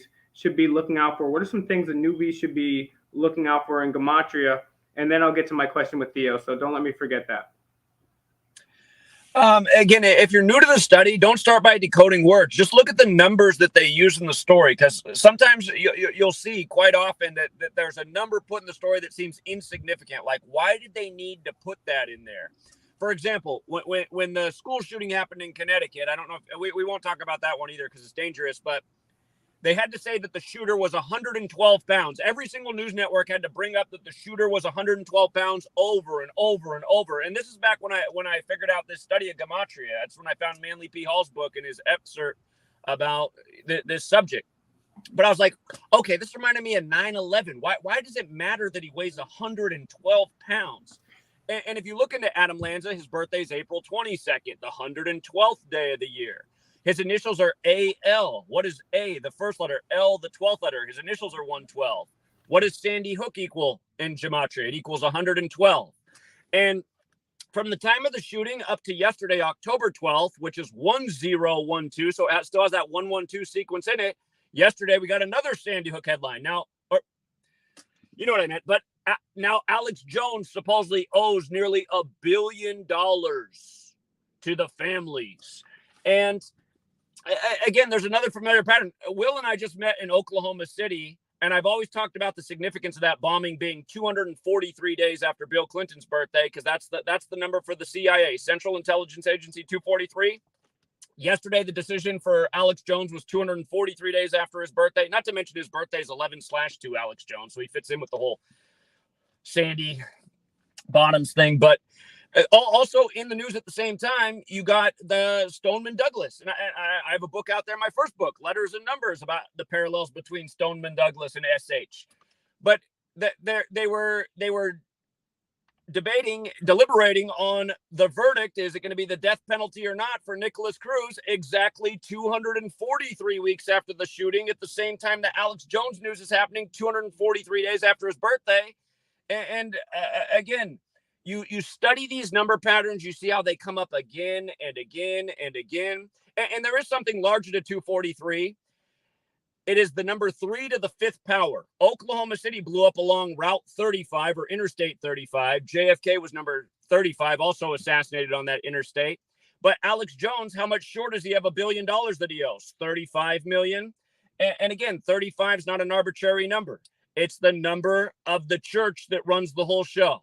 Catholic equals 35, Holy See, and the list goes on. Same with Europe, which the Catholic Church used to rule over. The word I is 35, like Genesis 3:5 is about the eyes of God. The I went on the US dollar bill in 35. So again, for the man who has all the comments and questions, understand, I started studying this a long time ago by realizing that there were number rituals going on. And I had no idea about Gematria, but I saw there was something going on with numbers. And when I found this back in 2013, for me personally, I was able to start making accurate predictions from day one. The very first video I put up was a prediction that landed correctly. We've been correctly forecasting the future since then. I made a video in 2015 why if we didn't unite and work together, why we would probably all be screwed by 2020, because there's a 19-year cycle thing. Again, the moon's on a 19-year cycle. You had the 19 hijackers on 9/11. Look what happens 19 years later. You got COVID-19, the war on germs, the war on terror. 19 years before the war on terror started the war on drugs. 19 years before that was the war on courage with the assassination of JFK. 19 years before that was the year that we deployed the most troops into World War II. Again, you start to study these numbers. Besides the moon and the 19-year cycle, the word chaos equals 19. And again, that's the motto for the Jesuits and the Masons: order out of chaos. These people are creating major problems so that they can bring about their planned solutions. It's a method of operating by a belief system. And for the guy who was just speaking, who said, I don't believe in anything. I don't like the word believe. It has lie right in the middle. I don't talk about beliefs. I talk about facts and knowledge and information. And again, I can understand that you're new to this, but and as someone who studied Aleister Crowley, I mean, he's a big occultist that was into this subject of Gematria, has several books on the subject. So, I mean, this is a real thing. And if you study it and you begin to understand it, you can also forecast the future. We have all sorts of people following us in Europe that are making a lot of money off rigged football games over there, applying the same knowledge. And understand, when you were just trying to say, but just in English, English is the language of the world. I can't stand when people say just English. To me, that's always a clue about the intellect of that person, and it's not high enough. And I will be blunt about the things I say, but when people go just English, to me, it's just a really dumb statement. English is the language of the world, and there was no reason for it to ever be created because there was already a million languages in existence, but it's obvious why they did it at the time they did, at the same time the calendar came out. Again, the oldest English script goes to the Catholic monk Burford of Ramsey Abbey. The calendar is the Catholic Church. It's so obvious that it's the church. And here again, where did the name Jesus come from? It came from the Catholic Church. We know that. But notice, Jesus, cross, Messiah, gospel, parables, they all equal the same thing, which happens to be the number 74, the word London 74, the word English is 74, the word Gematria is 74, the word Jewish is 74. This nation that never got free from the UK has a birthday on 7/4. Again, in the most pure cipher, as Manly P. Hall would say, Independence Day 74. The word killing is 74. I just told you about 35 in the Catholic Church. 3 of the first 5 presidents all died on 7/4. Adams and Jefferson died on 7/4/1826. And then 1826 days later, Monroe dies on 7/4. And don't forget what they just did on Jefferson Street this year on Israel's 74th birthday. They had a mass shooting in a predominantly black neighborhood blamed on a white supremacist.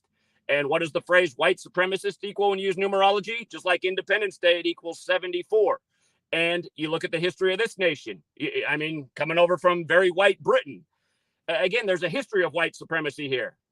Recognizing the people that we now call Jewish in Israel. That's white supremacy because the Jews or the Hebrews in the Bible, the oldest one is Methuselah, who's as black as night. So how did we start calling white people Jewish anyway? Again, you study this knowledge, it just gives you a lot better clarity about the bigger picture and why certain dates are when they fall. For example, the Jesuit motto Isus Hominum Salvator equals 274. The Catholic Church has celebrated the sun's birthday since 274 AD on 12/25. What is 12/25? Well, the square root of that number is 35. Like Catholic, like Holy See, like I, like the occult belief that the sun is the eye of God. Again, you study this knowledge, you can really put it all together and who's really the puppet master of this world in terms of what we see through the media and the major agendas. So, well, first of all, someone here says Gematria Fake News. Someone says Zach has no filter. Gematria Fake News on YouTube. Zachary has been deleted 25 times, the most censored man on the internet. If not, he's definitely one of the most.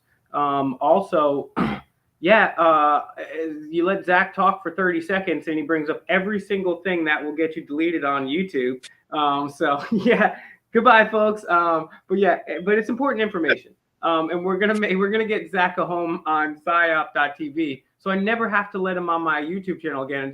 She'll just show up on my YouTube channel and I say, hey guys, I got Zach here digitally, and we're going on psyop, and then he can say whatever the hell he wants. But I love Zach. Perfect for Zach. Yeah, and so that's what we're going to start doing. Mellows again is the man. Mellows got a question lined up here too. And Joel Vetter says prime numbers are cool. Yeah, I like prime numbers. I actually prefer prime numbers. I find the other numbers to be too divisive. You can say what you want on psyop, Zach. I find the other numbers to be too divisive, if you know what I mean. All right, let's get back to so obviously I'm the funniest guy. I've got the best voice. Okay, so Mellows, I got the Gematrinator up on this bitch. Let's ask young Zachy smoking the wacky tobacco your question. Yeah, I was going to ask what his thoughts were on the Princess Charlotte. I don't know if you've. I know a lot of people pay attention to.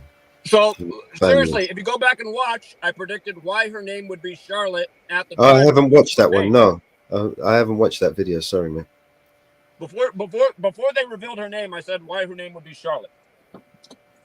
It's all connected to Charles, because again, You got, all right, look at this. If you look up the only time that Queen Elizabeth ever went to an American football game, it was back in 1957. She just died this year on the first day of the NFL season with the Queen City upsetting the defending champions. But the day that will end was Super Bowl 57. England equals 57. So the only American football game she ever went to was all the way back in 57. And it was Maryland, like how she just died on the Virgin Mary's birthday, versus North Carolina. Now, North Carolina is named after King Charles, right? So all this time we've known that eventually Charles is going to become the king. So that was the clue for why the girl's name would be Charlotte, because it's in the Carolinas. There's probably more to it, but that's how I saw it back then. And I've been talking about for years LeBron James and King Charles to come because, again, LeBron James played for the Cavaliers. He won the only finals for the Cavaliers on the real King James's birthday. The son of King James is King Charles, and the people who fought for him in the English Civil War were called Cavaliers. So, again, that's why when you learn this knowledge, this how it's all connected from sports to news to the royal family to the Catholic Church. It's all synced up. Yeah, I can see that. I mean, I'm not going to pretend to be no expert on Gematria, but I mean, I've read a few books and the literature on it. I'm not completely ignorant, but I mean, I trained for years. I've trained to recognize patterns, and I see the patterns as clear as day. But my question was what his thoughts were on. I mean, I see is a pattern that I've seen, a regular pattern that I've seen multiple times, but I'm just not sure whether they're lining her up to be the next Queen of England, or I don't know. What do you think? I'd have to study that one more. I honestly haven't even looked at that Charlotte since she was born. But yeah, again, if you do study it, you can probably answer your own question right now. But I will look into it more because the royal family is a big thing right now. I'll just remind people that LeBron's 4-6 in finals right now, and I have to do the research for when it's going to happen. But no doubt he will become 5-6 like royal family. Not to mention he's playing for the purple team. So how do you? I mean, when you do your numbers or whatever, I mean, you just put her full name and then come up with the number. How does that work? I mean, I know you got a little machine that you put in whatever you want and it tells you, but what's the maths behind that? How does that work? When I first started, I didn't have any machine. I just did everything by hand. And all I knew was from Manly P. Hall's, again, his book, Alphabetic Order and Alphabetic Order of the Rules Numerology. The reason I thought Queen Elizabeth would die on the 140th day of the year, she ended up dying 140 days after her birthday. It's because if you just write out Queen of England, just use the alphabetic order. Q's the 17th letter, U's the 21st, E's the 5th. You add up the letters. Queen of England equals 140. And again, I mean, it's just recognizing that these people are using this code. Every letter is a number. It's that ancient Kabbalistic belief. And once you realize that this is the real system, that they are executing the news and information that the people of the world are getting, that all of this information is being contrived this way day after day, it's just simply looking at things and trying to figure out what logically makes sense. And again, it's the sign that she was doomed at age 96. And if you go back and look at the movie they recently made about her, I put out this video like in January or February, but if you go back and look at that movie they made about the Queen that came out years ago, they coded the number 96 literally 20 ways into that movie, from who's in it to the length of the film to how many days it released from the main actress. It was unbelievable how many 96s they put in it. And then again, Super Bowl 56 was originally scheduled for the day in history that the king died at age 56 when Queen Elizabeth became the queen. Again, I hope I'm answering your question, but again, it's applying the knowledge, just like Manly P. Hall said. I mean, look at the Queen. She became queen in history on February 6th. The date written 2-6 in the U.S., but 6-2 in the U.K. The two ciphers that Manly P. Hall teaches, Queen equals 62 and 26. Her coronation ended up being on June 2nd, another 6-2-2-6 date. So, I mean, for the longest time, I was just looking through history with this knowledge and being like, wow, look at that, look at that, look at that. And once you look at it enough, you're like, well, now I think I can forecast what they're going to do next now that I realize they're operating this way. How do we forecast? That's what I'm sorry, I don't mean to cut you off. How do we use that knowledge to forecast? I mean, where do we focus on? What do we? because it's easy to focus on things, the past tense, the things that have passed, and then you can, you know, calculate what's gone So were you on. listening when I just said how we knew 2020 would be a very bad year for the world? Yeah. Okay, so we recognize the pattern of 19 and where the meaning of 19 comes, right? Right. So it's recognizing the numerical patterns that they're using and saying, okay, well, if they've done this, this, and this by this pattern, then we should expect this at this time. Right.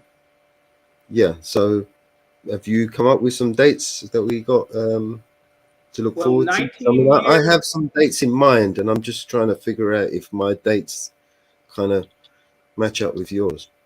Because my dates are not based on your calculations. My dates are kind of a guesstimation on patterns that I've kind of recognized. So, like, what world events are you thinking about in terms of? I mean, there's so many things to predict. So, I mean, what are we talking about?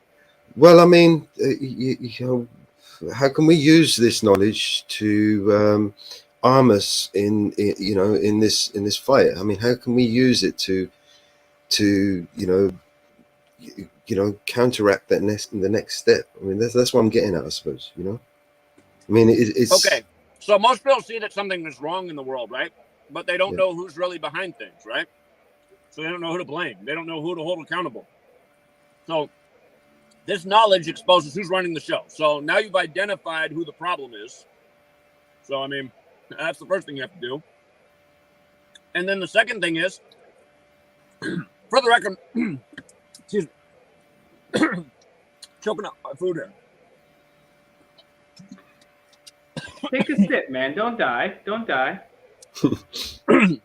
My book just turned 2 years old today. Today's my the birthday. Happy birthday. Turned 2 years old today. But that book came out 2 years ago. Terrible twos. In the book, written in the pages, it says why, when the year of the tiger comes around, they'll wind down the COVID-19 pandemic.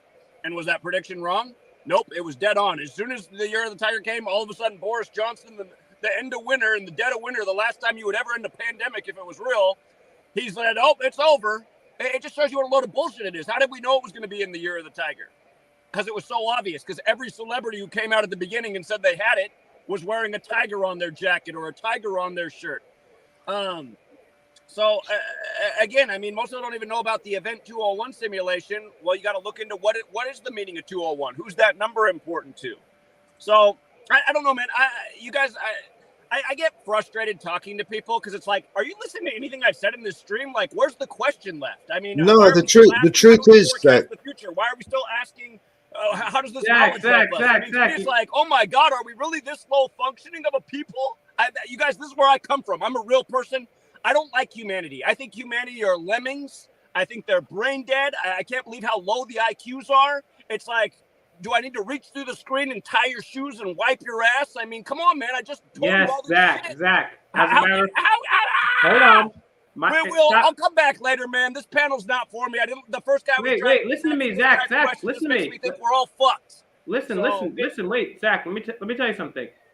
Yes, I would counter you right here, and I would say you do need to spoon for these people. For years and years, I thought, just like you, if we memorize enough facts and tell people enough facts, surely they'll wake up. And they said, no, we won't, and stop calling us Shirley. But what we need to do is you and me, I'm not singling you out, all of us here, we need to study rhetoric. We need to study rhetoric and how to get our message across. Because as you know, Zach, people make decisions based on emotion, not logic. So yeah, and plus you got so many facts that you're reeling off because you're a smart dude that not all of us can keep up, Zach. So yeah, we got to remember the newbies. We got to remember, yes, we have to work on your rhetoric. Look, this panel admires your work. We've been watching your work. So take it easy, man. Take it easy, man. I don't know how to take it easy, man. I've been frustrated. I've been fed up with humanity since I was 7 years old. That's when I started to worry. I was living in a society of retards. And I thought, man, am I fucked because I live in a society of such dumb people? And the answer to that question was, fuck yeah. I mean, I am fucked. I mean, look how dumb everyone is. How did anyone fall for 9/11? You had to be just fucking retarded to fall for 9/11 for a second. An obvious demolition. And again, for the guy who's questioning everything, that was the big clue that numbers were everything to these people. And the nation were 911's the National Emergency Dialing Code. And then again, just look into it. 1968, 911's made the code. World Trade Center construction begins. The New York Jets, their only Super Bowl winning season. 2001 Space Odyssey comes out. The Quran codes discovered centered on the number 19, only to have 19 hijackers 33 years later. Again, all his numbers all over the Masonic temple. They're the builders. 33 years later, masonry, order, secrecy, false flag, they all equal 33 in that one cipher that Manly P. Hall said that you really should research. I mean, it's just, I don't know. I don't know what else there is to explain. It's just like Jesuits and Masons. They're headquartered in D.C. They originally came up, well, they didn't originally come from London, but they were bigger in London before D.C. even existed. These are the same entities that have been running the world for centuries. And again, we're saying things like, all roads lead to Rome, your number's up. We have all these phrases in society, but we never really thought about, well, I guess maybe people do think about why, but I mean, you learn the knowledge I'm talking about, you start to get it. Okay, now your number's up really makes a lot of sense. The Queen's number was up at age 96, 140 days after her birthday. And again, I mean, think about it. That's how long this shit's planned out for. The only football game she ever went to was in 1957 with Maryland winning. And then she dies on the Virgin Mary's birthday on the first day of the game of the season that will end in Super Bowl 57 as the Queen City wins. I mean, I don't know what else to say. Or I'll shut up and listen for a while. No, there's nothing else to say. This is one thing, right? Because, and I'm going to bring drama. We're talking drama for a sec here. Right. And this is the thing, right? Like I love you, Zach. And I always talk about you in a positive light. Yeah, there's things we disagree upon, right? But I always talk about you in a positive light in front of you and behind your back. But I do, and so that's the thing that happens, right? So just know that. But yeah, man, don't be so frustrated, man. I know it's easy to get frustrated in this shit, and trust me, there are many reasons to be frustrated. But like the thing is, Zach, and I'm too. I'm talking to myself here. When I'm pointing one finger at Zach, I'm pointing three right back at the fake mic and the snapback, right? So when literally, if people saw you on the Paul Enslaved thing versus your own stream where you're just there yourself, you're a totally different person. I'm the same way too. When I'm here having an interview with somebody, I'm a totally Paul different Enslaved thing though. The Paul Enslaved thing. I don't think there's anything wrong with what I did. I mean, did you listen to that fucking loser? He wouldn't shut the fuck up, talking all this bullshit, saying everything false, and just like, dude, just shut the fuck up and listen. I mean, you know what's funny? That total shill fraud, Brian, no impact flicks, who's only here to sell t-shirts. It's funny that he made that video trying to talk shit to me the day that Coolio died. By the way, Coolio died on his 59th day of being 59 years old on a 59 date numerology on the anniversary of Stevie Wonder putting out the song Pastime Paradise, which is the sample for Gangsta's Paradise. But it's funny that for people who are new here, the word Negro, slave, blues, Rasta, they all equal 59. Black History Month's on the 59th day of the year. Motown came out in 59, which put out Pastime Paradise. I've been talking about this. I have a book, Letters and Numbers, about the murdering of black men by the Code of 59 that came out years ago. It's happened a million times since the book came out. Coolio's the latest. But it's funny that Brian went after me that day that he died. Brian did that and the Coolio death news came out. I thought, how perfect, man. Talk about the universe talking to that sorry-ass motherfucker. What does Coolio say to that in that song? Act like a punk, get treated like a punk. And that's exactly who Paul is. I mean, that guy's a fucking loser. I'm never going to go back on his channel. I've checked in a few times. I mean, he's fucking garbage, just talking shit to everybody. Has no listening skills, thinks he's the fucking messiah, and he's a bum. I mean, he literally does look like an inbred, God knows where he came from, piece of shit, man. So I don't apologize for anything I said to Paul. Fuck that sorry ass motherfucker. And again, you talk like shit for 10, 15 minutes. I'll sit there and listen, but after the 15th minute, it's over, and I'm going to say what I think. So again, show me what Paul did for the world. Show me how Paul's helped anybody's life. You can't. He hasn't helped out anyone. I've helped out thousands of people in this world in a big way. Totally improved their financial position, all sorts of things. Break out of the matrix. Fuck Paul. No disrespect, or just a disrespectful piece of shit who hasn't done nothing. And fuck Brian too. Okay, well, I would say that Paul and Brian have both woken up people. What? Brian's not even awake. How's Brian woken up anybody? He's totally fucking asleep. Well, what's your definition of awake? Floyd news footage like it's real. Will, listen, I've got to drop out, man. I've got something to finish up. Nice to meet you, mate. Food Toy, I'll speak to you later. Yeah, man. Thanks for all your hard work. Yeah. See you later, Mellows. No, Have a good one, Melo's mate. literally been working 12 hours a day or more, and he's got other projects. And I asked him to jump back on here to ask Zach that question because I didn't exactly remember. You know me, I'm a smart guy now. Yeah. So, but yeah, I this is the way I take all of this, right? So, right. So yeah, okay. So let's just say hypothetically, let's just say hypothetically for the sake of argument, High Impact was wrong about George Floyd. Okay, cool. He's wrong about everything. Okay. To say that he's awake is an insult to people who are awake. I mean, Will, defend your position. What is Brian awake on? That government and religion are bullshit? Okay, that's obvious. What else does he know? Well, one of the things I really like about High Impact is he's against government. He's not a statist like me. I think that's very important. I think he exposes the left-right paradigm. I think he's also a very thoughtful person. He did a video the other day, and it was just a clip of him talking about, and the question was, it's called Joe Rogan a shill. I showed this video to my brother. I was like, hey, check out this dude right here. And what he says about Joe Rogan, unless I know there's some malicious intent going on here, we're talking, and we've been talking about this shit lately. Like anybody that wakes up to voluntarism is a win. Anybody that wakes up to critical self-thought is a win. Now, are there people in my chat, your chat, other people's chat that are not critically awake? Of course, yes, that's the thing. But I do believe that Brian does good work. I do think we all get things wrong, right? But I think as long as the overall message is to think for yourself, I don't think we can get it wrong. But I do think what happened with the Paul Unslave thing was, it's a classic misunderstanding, and I think somebody that went into that was also there also said this. Hey, you guys aren't disagreeing. Paul, in my opinion, what he was trying to say is that we all need to become leaders. And I agree. We all need to become leaders and think for ourselves. We can't rely on Zach. We can't rely on High Impact. We need to think for ourselves. It's okay to get information from Zach and High Impact and myself and others and do your own research, and also research the mainstream and research as many, in my opinion, I would research as many sources as possible, and then keep an open but skeptical mind and use the Socratic method. However, what I didn't like about what Paul said is he said that protest and pounding pavement was trash, and we've been censored digitally, and anybody that we can wake up, whether digitally in real life, and we do wake up people in real life when we're there. I've seen it happen. There's videos.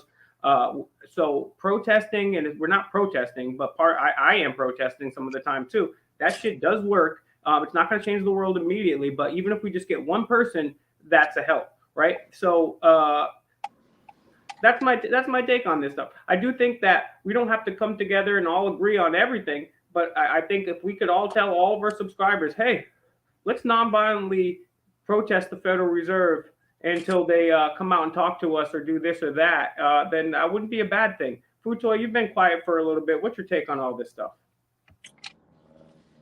Whoops, sorry, I was muted. Yeah, this is kind of new to me, to be honest. I have heard about the golden mean, the Fibonacci sequence, and the way you can see it in nature everywhere. Like you can see it in the sunflower, right? There's that sequence in the sunflower, in acorns. So I definitely believe that the universe, the construct of the universe, is mathematical. I mean, I don't think that's anything new though for people. Yeah, I'd have to look into it a bit more. It's very interesting as well. This mightn't go down so well, and I really apologize if it doesn't, but it's something I feel like I have to bring up. All right. And I hope you don't take offense to this, okay? But I do feel to really look into a subject, you've got to check all the aspects. And one of the aspects of this kind of numerology is that Some psychologists are saying that it is a prelude to paranoia, schizophrenia, where you see connections in things that aren't really there. All right, I'm not saying this is you. And I'm then not. let me just comment because I've already heard enough. And then you got to be a fucking moron to think that you're saying anything when you're talking about the royal family in 56 for 9 fucking years, and then they have the funeral 56 days before Charles' birthday, and then they announce that they're going to do the coronation on May 6th. Again, it's because there's a long, undeniable pattern. And like what I'm hearing right now, it's just like that programmed bullshit. Everyone just regurgitating the same tired ass shit. It's just that there's a gazillion things they did with cooties in 56, including in your country where they had to say 56% of the country will get the cooties, or excuse me, that was it over here. In yours, it was the 56% more infectious strain. My book came out before they locked down London on November 5th, which is the big Jesuit day, Guy Fawkes Day, the day leaving 56 days left in the year. But I even made the point about what they were doing with V for Vendetta, which made that day famous, where the world had fallen to terrorism and a war and a virus. And then it's all about November 5th, and then they're locking it down on that day. Anyway, Will, I have to get off here because I don't like listening to dumb people, and people just regurgitate bullshit. Oh, it could be schizophrenia. You know what? Every fucking moron in my life. That's not what he's saying. When That's I not started Zach. exposing this, It's not what okay, he said. Will. It's okay, the Will. morons all Okay. said, That's not what he it could be said. schizophrenia. No, And he's just, not I'm saying that, so Zach. tired of listening to fucking losers. You not know what? listening. I'm down with the New World Order plan. Let's get rid of people. People are too fucking dumb. No, They don't even deserve Zach. to be here. I'm sorry, Will.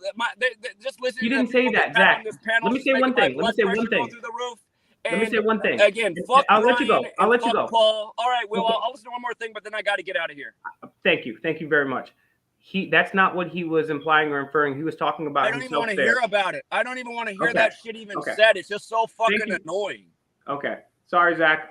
We'll talk behind the scenes. I got to talk to you. We're going to talk about some other shit anyway. So go relax, blow off some steam. Thanks for joining us, brother. Go unplug for a little bit, man. Go relax. Yeah, I was doing fine before I heard the people on this panel. Again, I don't like morons. I can't stand fucking morons. The world's full of morons. What do you think coming on this that's channel? Why do a better job on the people you got on your panel, Will. I'm out. All right. Sorry. All right. Well, There you go. Even though Zach dissed my people that I love, and I always stand up for my people. No, it's okay. Hold on He's one second, entitled to his guys. opinion, you know. Holy shit. What's wrong? No, some weird shit happened real quick. No, he's entitled to his opinion, Will. I mean, Wait. Let's just very recap hard here. to explain somebody's beliefs, you know. It's kind of dangerous. Hold on. Fucho, I'll give you the floor here. But I need to ask a question. I just got some shocking news right here, guys. And sorry, I've been. And Joe Better is right. I should be looking at the camera, but I'm dealing with a lot of stuff behind the scenes. Like I've been pretty straightforward on my disclosure on other channels about some of the events that have been transpiring within my life in the last year. So I have a life that I have to deal with too. Plus, I've been live for goddamn near 3-4 hours here. And plus, I've been working behind the scenes, plus working a job, plus working on so many other things that you guys have no idea. So I'm sorry that I haven't given as much attention as I would like to today. But I do apologize. It's not something that we typically do here. So my apologies to the people out here commenting. Let's get to some questions and comments back here. I've been ignoring you guys, trying to moderate this discussion here. Let me just ask you a question, and Futo, then you can open up. While you open up and talk for as long as you need to, sir, I'm going to take a deep breath, and I'm going to analyze. Yep. I'm going to take a deep breath. And I just want to say this. This deep breath has nothing to do with what Zach just happened. Just happened some news that came across my plate. So I'm going to take a deep breath and process that. All right. Do what you have to. My question is, you weren't inferring. I just want to get this on the record here. You weren't inferring that he's schizophrenic, were you? No. What I was doing was trying not to exclude people who wouldn't necessarily believe in this. That's what I thought. Yeah. So people might just Because there's some people who are going to say that guy's full of shit. There's just people who are going to say that. They're not stupid. No, Zach, they're not stupid, and they're not idiots, and they're not all these negative things you're saying. They're people with other opinions, right? And they're allowed to have these other opinions. It's not even just other opinions. It's just the thing is, you need to have empathy. I'm literally going to light this up, and I'm going to shut up, Futoy, and I would like you to say your piece, say whatever you like, and then I would like you to interact with the chat. Can you see the chat? I can, yeah. Okay, so I want Futoy is going to take, and I'll respond too. But Futoy is going to take some questions for me and for Futoy after Futoy finishes his point. So get your questions and comments on there. But the thing is, what I would say about this is, I'm not even mad at Zach. I'm really not, because I know what he's going through, right? Because we all have, like, literally, we've all been there where, like. Yeah, no, I get you. I think we get you. I'm not mad at him either. We get frustrated.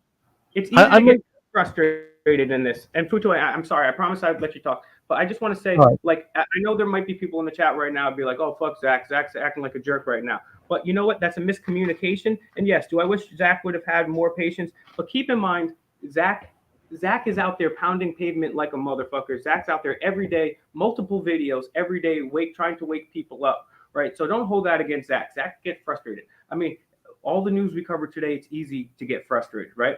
And so we just need to keep Zach in our thoughts and prayers. Change our profile pictures to Sam with Zach. Just kidding. But let's send Zach some love in all seriousness, right? Because it's easy to get frustrated. And I would say I would recommend to Zach and to everybody, and not that I'm a person to take advice from whatsoever, but I would recommend to take it easy. I literally just got out of this year. I was tunnel vision on this, and it literally consumed my life. It destroyed many aspects of my life. I was pretending to be this great guy out here helping people. Meanwhile, I was neglecting important aspects of my life, my friends, my family, my relationships with other people, my financial life, my health, all these aspects. I was tunnel vision, right?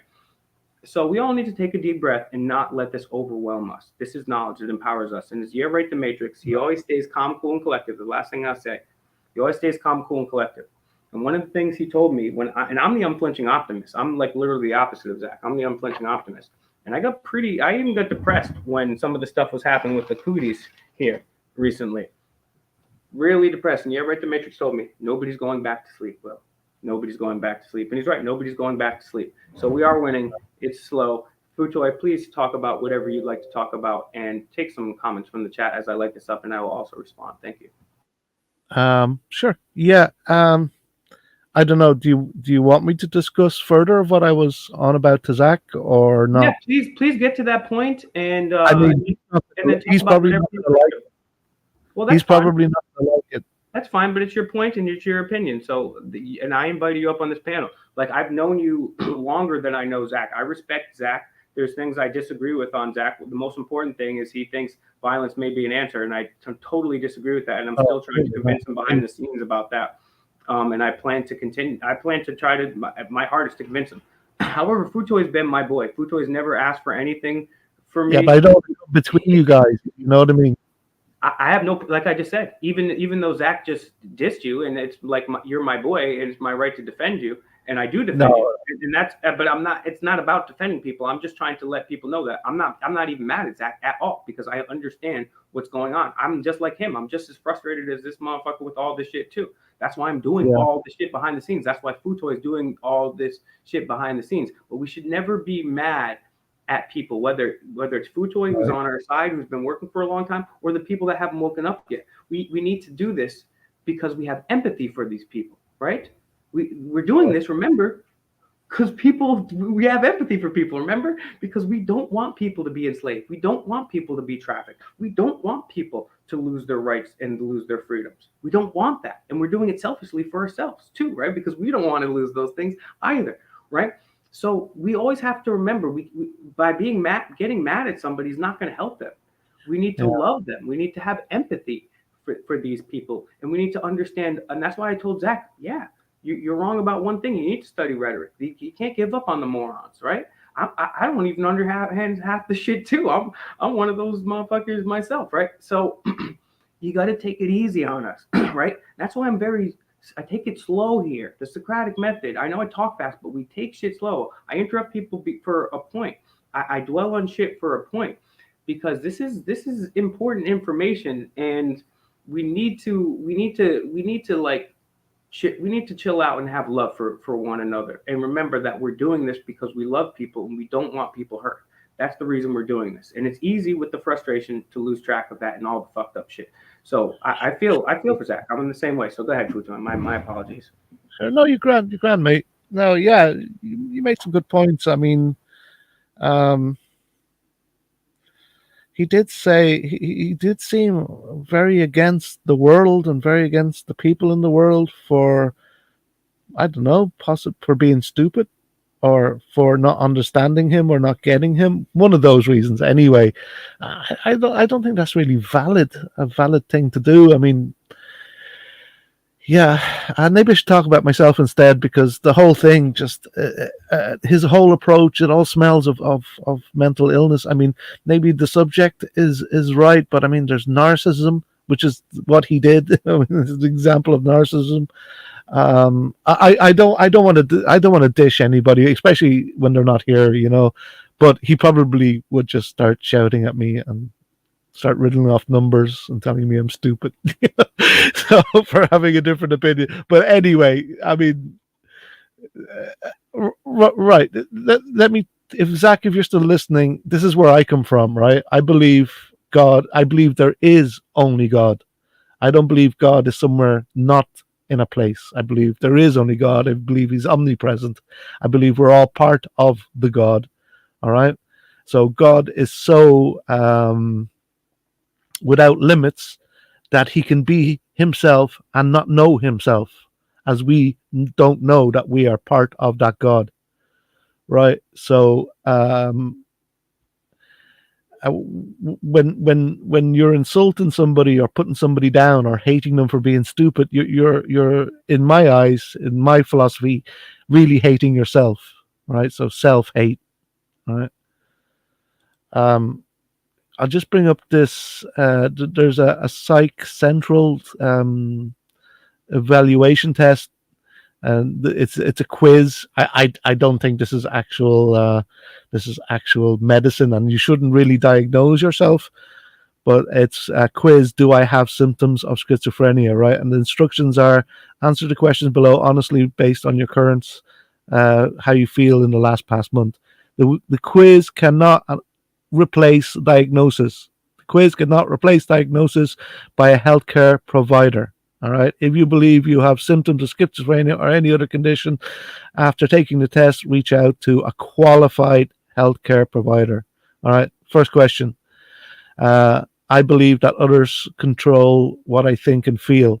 Not at all. And it gives a whole list. So I don't think he feels like somebody's controlling him. Right. So that question is probably not at all.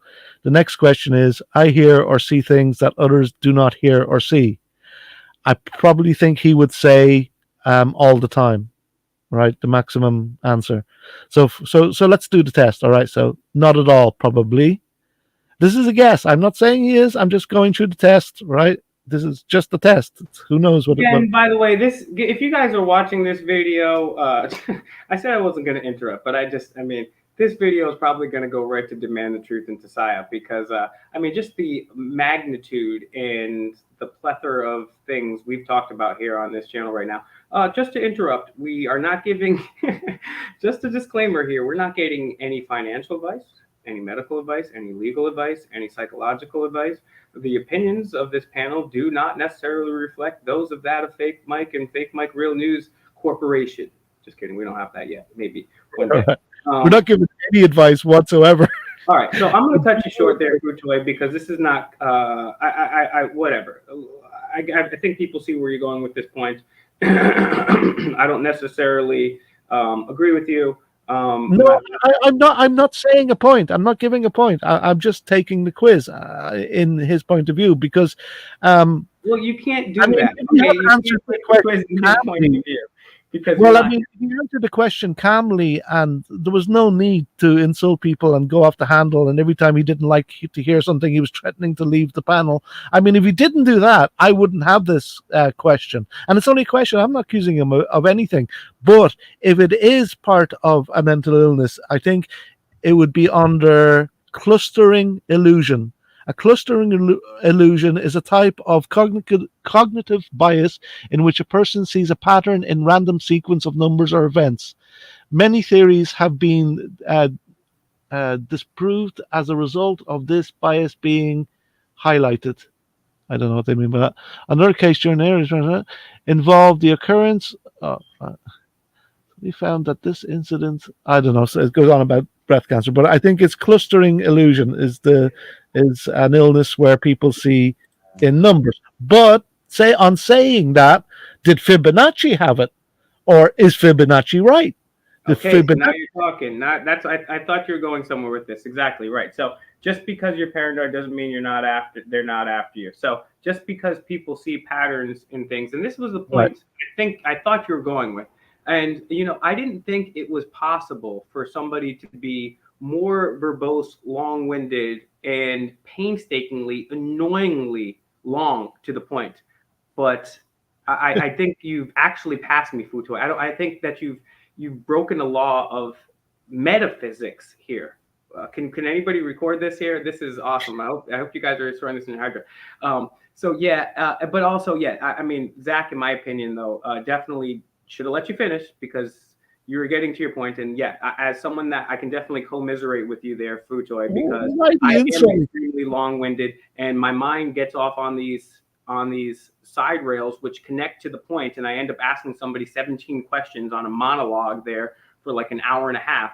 But I mean, let's remember, as Todd always says. Why was he insulting me? Why was he threatening to leave every time he didn't hear something? That's what makes me question his sanity more than him talking about numbers, because that's okay to talk about numbers, but to fly off the handle so easily and for nothing, when really I was making a point that would probably have backed up his thesis. Exactly, which is why this should teach you a good lesson, right? And I learned this lesson the hard way with Futoy. Sometimes this is why you have to listen to everybody.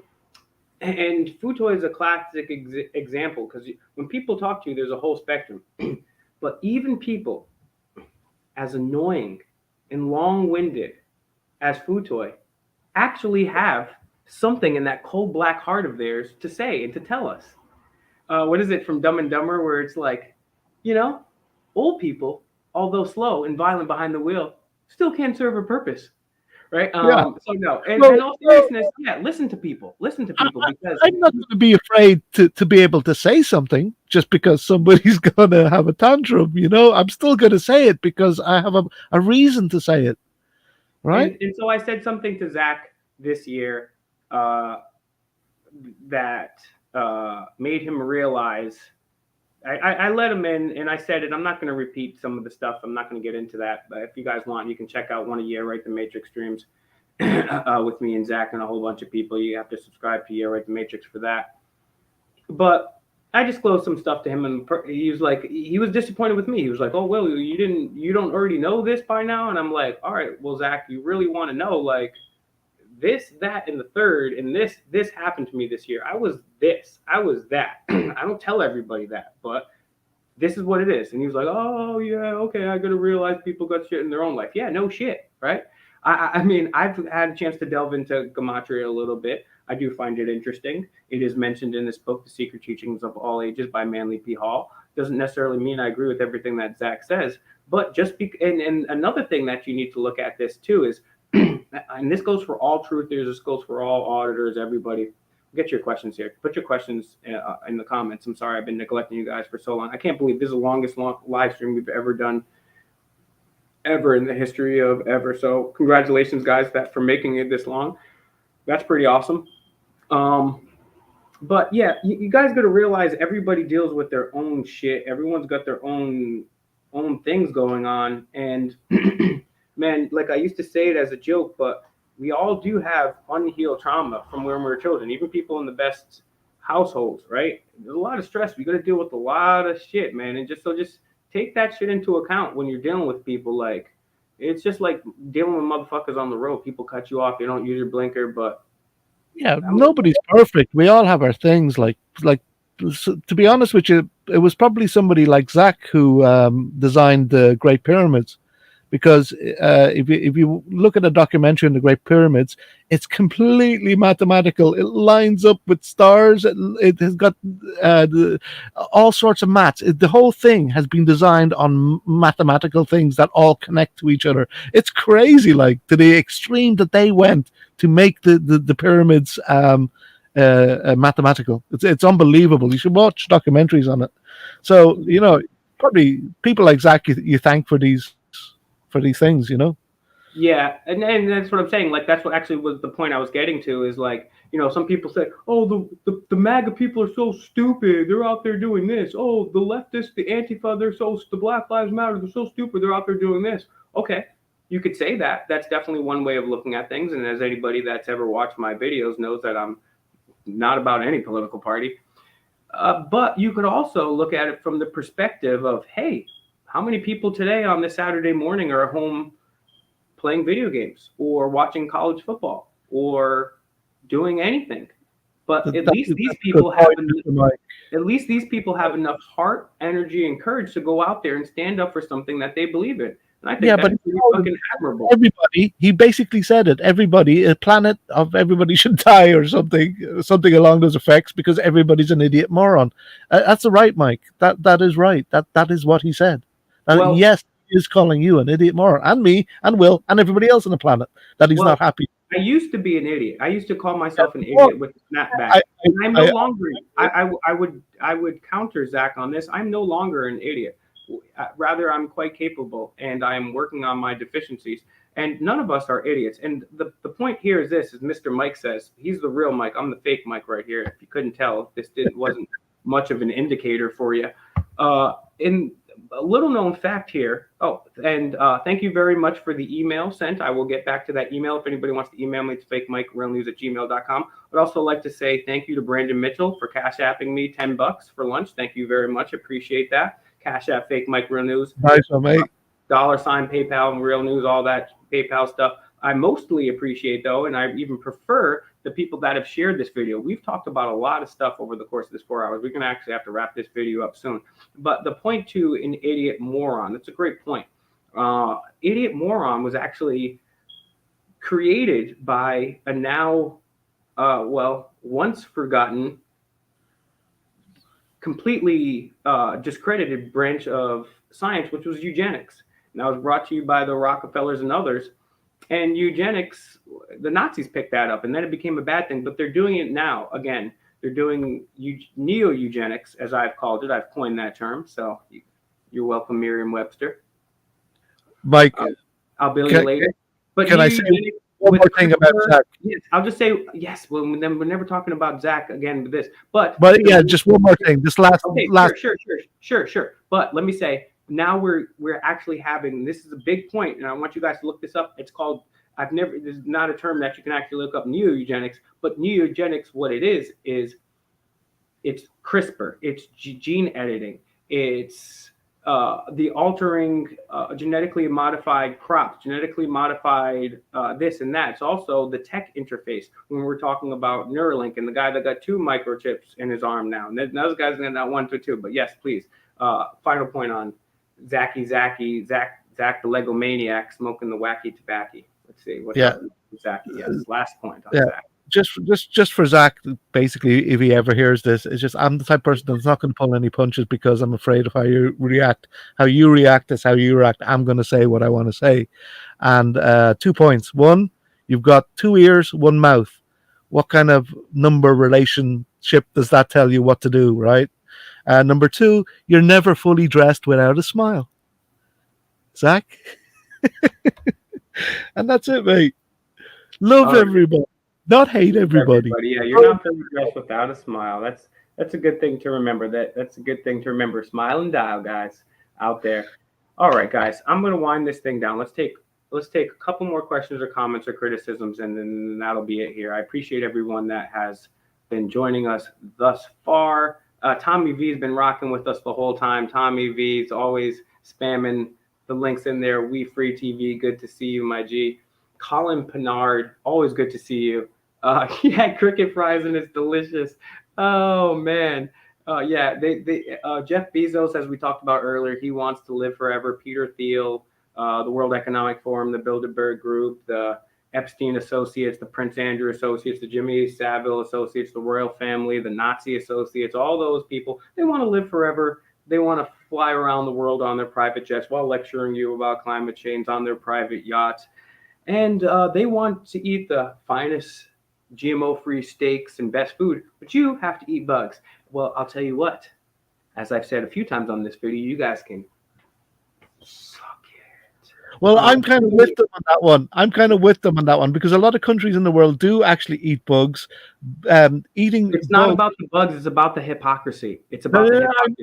I know, but bugs would cure world hunger. Number one. Number two, I was John Lennon or Paul McCartney. One of them said, if I'm getting even the person right, that if slaughterhouses had glass walls, nobody would eat meat again. Right? Yep, that's me. I transformed to a vegan. I'm not saying that's necessarily the best thing, but I haven't eaten. I've been animal free for 6+ months, thanks to Right the Matrix. Been eating consciously. Either way, it's insects. Insects are really good. Are really healthy. Are not vegan friendly, and no, they're not vegan friendly, but they're healthy. They're not as cruel. Full of protein. Tastes great, probably, because people wouldn't eat them for fun if they tasted gross. So, I mean, well, yes, they would for certain economic reasons, but also you put enough sauce or spice on anything, it's going to be great. All right, Food Toy, I literally have to go. I'm going to wrap this up. I love you guys. Guys, I'm going to have me a cricket sandwich. Please, guys, definitely go ahead and eat bugs as opposed to eating ass in the subway alley. I learned that firsthand experience. That's the only medical advice I'm qualified to give here. I have the same medical degree as Bill Gates. And guys, we're going to give you the best content on the interwebs, as we showed you today. We have interviews with Martin Luther King Jr.'s niece. We have interviews, potentially the last one ever. Did you see that comment? What comment? From Colin Pinard. All you need is bugs. All you need is bugs. Oh man, Jesus Christ! This is oh gosh, oh goodness. This is what happens when oh man, I love you guys. But there's an order. There's a list of order. So the list of order is right of healthiest things to eat to worst things to eat. So first of all, bugs, ass, and worst of all, the sandwich people. That's right, guys. So you know what? As I was gonna say, please go over to my other channel, my spicy channel, Demand the Truth.